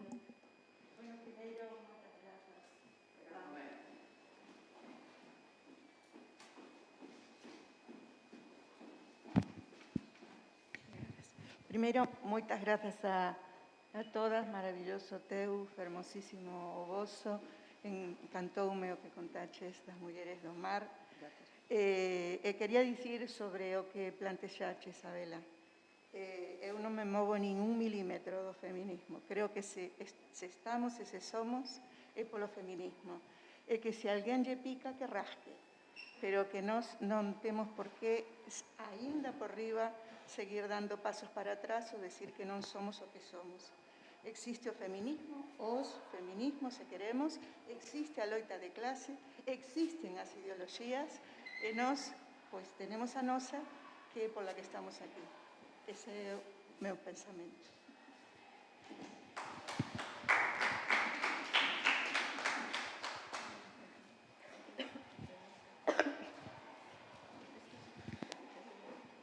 Non sei se algún aí quere comentar algo sobre isto. Gustaría, por sentirme aludida en este melón que abrín conscientemente, que comparto totalmente esa reflexión.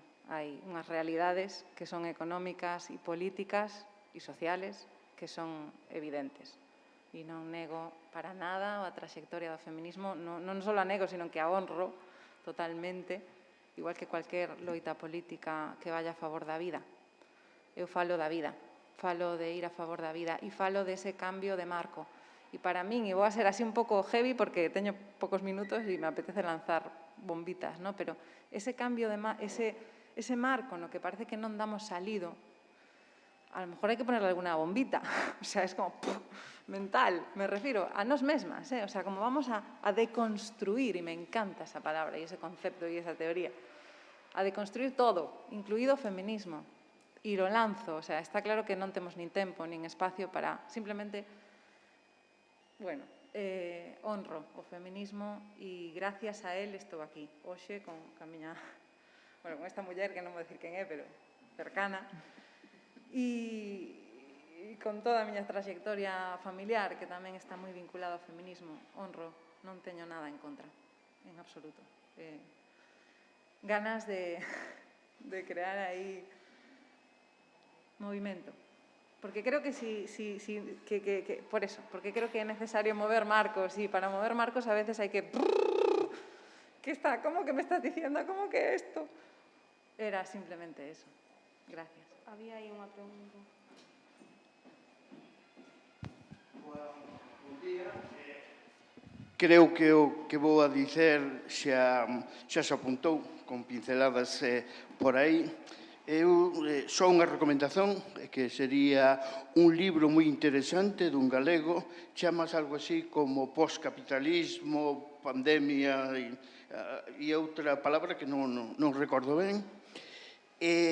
Apuntar que as loitas, que son moitas e son diversas e teñen que confluir, evidentemente que leve que nas leve adiante, tamén son froito da perda do poder político dos estados e das élites que están nas siglas que nos gobernan.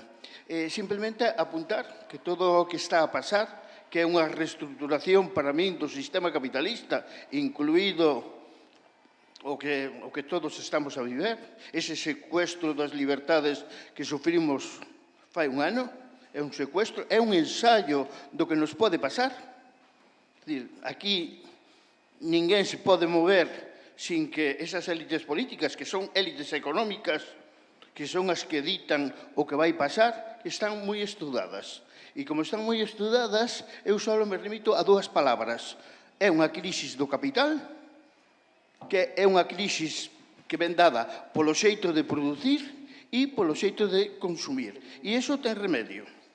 Simplemente o remedio está en saber o que se come, o que se gasta e como se ten que comer e como se ten que gastar. Hai unha palabra que seguramente nestes momentos non gosta moito, pero é saber quen son os donos dos medios de produción. E iso que é un concepto marxista que ten que seguir vixente, é que, mentras os medios de produción estexan en mans privadas, a lógica do capital é comer. Comer, embutir, é que o bandullo dos que mandan, sexa florecente en contra das poboacións que existen no mundo. Simplemente facer eco nestas dúas palabras. Reducir a maneira de producir e a maneira que temos de consumir. Moitas grazas. Grazas a vostede pola pregunta. Chegan-nos dos comentarios de YouTube, da man de Paulo Frederico González. Un comentario, unha reflexión tamén, di: os da cidade queren algún rural típico, como se este non fose resultado dunha historia profunda e estrutural. Podo dicer isto, di, como se rural fose máis un obxecto de consumo lecer. Non sei que reflexionades sobre isto, que pensades, pero tamén entronca co que dixestes as tres realmente, porque vivimos a visión dun mar do que se vive, non só dun mar no que nos bañamos. Vimos a visión dunha terra na que se tenta criar as fillas e os fillos e non se pode. Vimos a visión diacrónica tamén dos movementos ecoloxistas que tentaban crear unha realidade e manter unha realidade que parecía que se estaba esvaendo, non? Non sei se algunha das tres quere comentar sobre isto. No, eu quería comentar, sí, sobre, bueno, que comentou no Sabela, no tema do caurel. A min apasiona o caurel. De feito, teño un chozo ali caendo, pero teño un reduto ali maravilloso. E apasiona o caurel, pero tamén vi moitas desfeitas. E eu creo que tamén está moi mal aplicada a política, vou dicir, porque realmente a política. A ver, hai aldeas que se podían recuperar. O sea, deixouse marchar a xente para fora, quitaronse os medios, pecháronse as pequeniñas escolas que había, non hai médico, non hai unha TS, non hai nada. Destúese o rural. Pero danse millóns e millóns en subvencións para restaurar aldeas para 2 urbanitas que van un día no verano. Porque hai aldeas preciosas. Eu fun hai uns anos e, de feito, despois tuve unha polémica así bastante, porque, ademais, fixen a crítica esa e 2 donos desas casas tuveron comigo. Fun a unha aldea que, supostamente, había casa de turismo rural e non levei nada. Comíamos por ali, pois, bueno, en unha casa de turismo rural, comemos ali, xa tal. Miraran internet, estaba funcionando. Chegamos ali, e o único que había eran 2 cadelos ceibos por ali. Non había nada. A aldea divina, preciosa, preciosa. 2 cadelos. E despois, de casualidade, nos abriron unha porta, debeu de ser porque sentiron ladrar os cans, e saliron 2 homes, que habían 2 homes e unha muller, que nos dixeron que eran de Madrid, que estaban pasando ali o fin de semana, que aquilo estaba pechado sempre. Pasou con máis aldeas.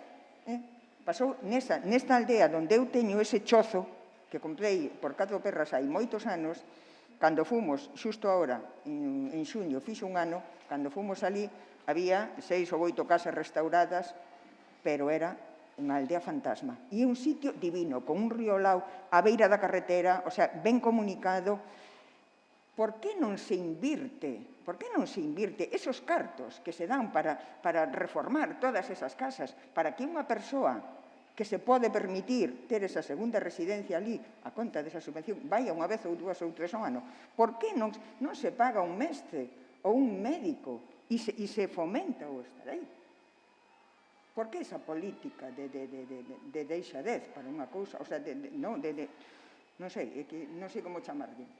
Eu, se me permitides, un apuntamento como bastante básico e penso, vamos a ver se compartido, pero hai un interés de que esas zonas estén despoboadas, porque hai intereses económicos moi potentes detrás, sexa a nivel de eólicos, de forestales. Non interesa en absoluto que a vida se manteña en este tipo de territorios. En ningún, pero en este menos. Por que se reconstruyen esas aldeas? Porque é necesario unha galería. Unha pantalla, para que? Claro, para unha galería, total. O sea, é unha galería.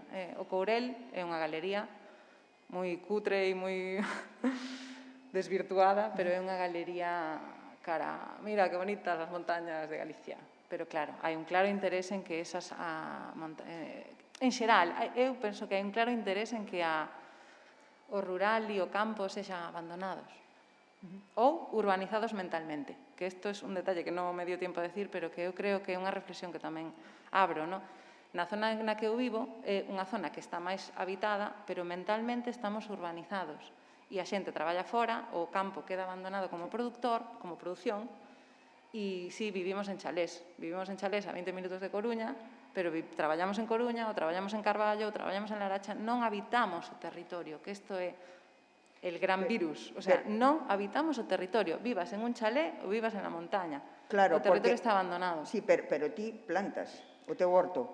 Que faz ca produción? A comes ti? Claro, claro. Tes unhos animais, cómelos ti? Por suposto. O sea, entonces, o que hai que crear, o que había que crear tamén é cadea de distribución. Total. Deixarse de crear, porque ahora te vas a calquer pueblecico e tes aquel supermercado daquela firma, daquela franquicia, e tes, no, eu creo que sería o máis lóxico, non? O sea, darlle facilidades ao produtor, pero non se lles dan. E aí entroncamos ca soberanía alimentaria.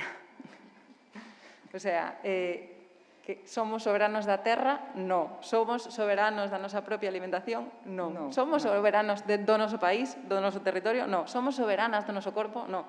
O sea, está todo entrelazado. Todo entrelazado. Para min é un... E o máis triste é que cada día nos acomodamos máis a todo este sistema que nos poñen pola facilidade, por... Bueno, en todo, na alimentación, no consumo, eso, todo é un puñetero consumo, por decirlo así, consumo, porque consumos, compras cousas que non as precisas para nada. Eu estou, hai cousa de un par de meses, entrei nunha páxina destas, asociéme de lixo e de tal, e ves cousas, a veces todos os días están poñendo, pero muebles e cousas impecables, e diste, pero por que a xente tira estas cousas que están novas e se compra outra? Todo é por cambiar. Tes un teléfono rayoso un pouco, xa compras outro. A televisión saliu aquela máis, xa compras aquela, deixa a outra. Todo é un consumismo que nos lo están introducindo, e ao mesmo tempo nos deixamos ir tamén. Teño que decir que Teresa era a miña consumidora de polos e de ovos, Bueno, eu leveime unha alegría inmensa cando cheguei aquí. Había anos que lle perdera a pista a Sabela Coñecina, cando ela vendía os ovos e os polos, mos traía a casa, eu a chamaba Sabela e tal, ou me chamaba ela. A verdade é que unha maravilla, sentino moito que deixara de producir, e perdín o contacto con ela, e agora, antes, cando chegamos, que tal, e digo, bueno, levei unha alegría inmensa, Pois desto se trata, para mí se trata de replantearnos o que está nas nosas mans e de ser un colibrí e decir, que podemos facer? Pois mira, comprarlle a esta muller que me vende os ovos e fomentar esta soberanía que é a todos os niveles. Bueno, eu normalmente levo facendo así, o aceite compramos directamente por centos de litros a cooperativas, as patacas, as berzas e os ovos a produtores cercanos ou non tan cercanos, a veces veñen de Melide, de Furelos, pero, bueno, quero dicir, os queixos tamén son de produtores, de feitos na casa, o sea, bueno, na medida de todo o que poida evitar que veña envolto en plástico ou en cartón ou o que sexa, e que sexa de cercanías, mellor que mellor. Eu non sei, ocúrseme que hai unha palabra que está a punto de sair e que se chama decrecemento. Decrecemento. Claro, por exemplo, eu puxen o exemplo de Grow Harlem como desenvolvimento sustentable. Nos grupos ecoloxistas non queren oír falar xa porque vai desenvolvimento, porque nos grupos ecoloxistas xa estáse noutro nivel, pero para emprender o decrecemento ten que ser unha concepción equitativa da sociedade, é dicir, o que non pode ser un sistema suicida. Estamos dentro dun sistema suicida, económicamente, ambientalmente e socialmente. Mantense porque hai uns que son moi ricos e outros que son moi pobres. E non só iso, senón países moi ricos e países moi pobres. Este sistema é unha locura, realmente, se se analiza.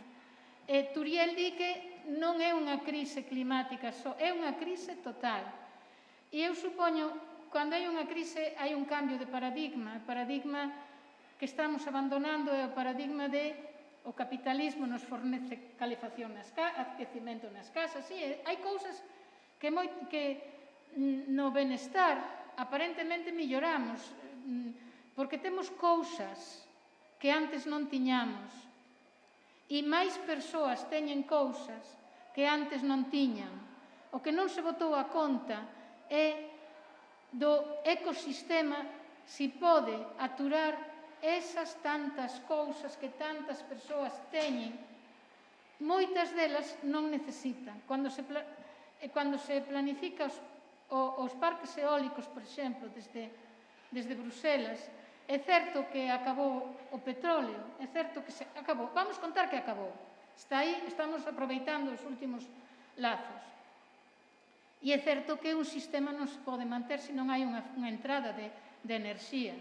Os ecosistemas son sistemas, como calquera outro. Hai unha entrada de materia e enerxía, aí esa materia e enerxía fai un traballo e logo salen uns produtos. A cuestión é se eses produtos valen para o ecosistema ou se se acumulan aí. Se se acumulan, atascan. E é o que estamos vendo agora neste momento. Entón, a lógica do capitalismo, que é unha lógica ilóxica, é vou xuntar as persoas nas cidades, me queda o territorio libre e no territorio os que mandan fan o que lles parece. E eu chamo aquí a atención para o sistema neste momento, cando se xunta o poder político e o poder económico nas mesmas maus, que é o que estamos neste momento asistindo, é unha nova forma de feudalismo. Tú non podes moverte, non te podes mover. Tú mesmo explicates, eu sei algo da Ría do Burgo porque o seguín por adega, non estou metida niso, pero seguín a problemática vosa. Non das podido, porque necesitas romper as barreras. E aquí o que se está tratando é romper os marcos e un novo paradigma. E o novo paradigma que eu estou sentindo en todos os lugares en onde estou é que hai que parar de crecer. E o crecimento hai no que eliminar xa das nosas palabras. Hai que ser benestar. O benestar se consigue con economía do ben común, por exemplo, non só con iso, pero con economía do ben común. Por exemplo, vos tendes unha confradía de mariscadores e xerides, administrades o que tendes entre todas. Sí. Pero se ven un e arrasa con todo, vos quita todas. Entón, a única maneira é administralo entre todos. E é o sistema cooperativo. E iso é a única posibilidade e a única esperanza que nos queda, porque eu son bastante catastrofista. Neste momento a temperatura subeu, non hai quen o engane. Canadá arde por todas partes. Entón, iso non é mentira, iso é certo. E non podemos seguir cerrando os ollos diante do que temos e colocarnos á beira do abismo e tirarnos ao abismo para baixo. Temos que parar, e para parar hai que ter equidade e que repartir os bens entre os que estamos e reducirse. Non temos porque, se analizades todo o que consumimos, non temos moitas das cousas que consumimos, non as necesitamos. Iso é así. Eu non entro nun centro comercial, non entro por principio. Non se me ocurre ir a un centro comercial a facer semellante gasto de enerxía. Non colaboro con ese suicidio colectivo. E viñen en coche e me doe moito, porque se podo, non veño no meu coche. Pero, bueno, creo que non sei se me... Bueno, xa me está... A regueifeira está... Igual podía salir con unha regueifa por aí, ti, Porque é un xenio esta muller, Solamente moito obrigada por estar aquí, por darme esta oportunidade e por coñecer xente que nos enriquece a todos. Grazas, Adela, Sabela e Teresa. Imos facer unha pausa moi pequeniña. Seguimos coa conferencia de Yayo Herrero. Graciñas.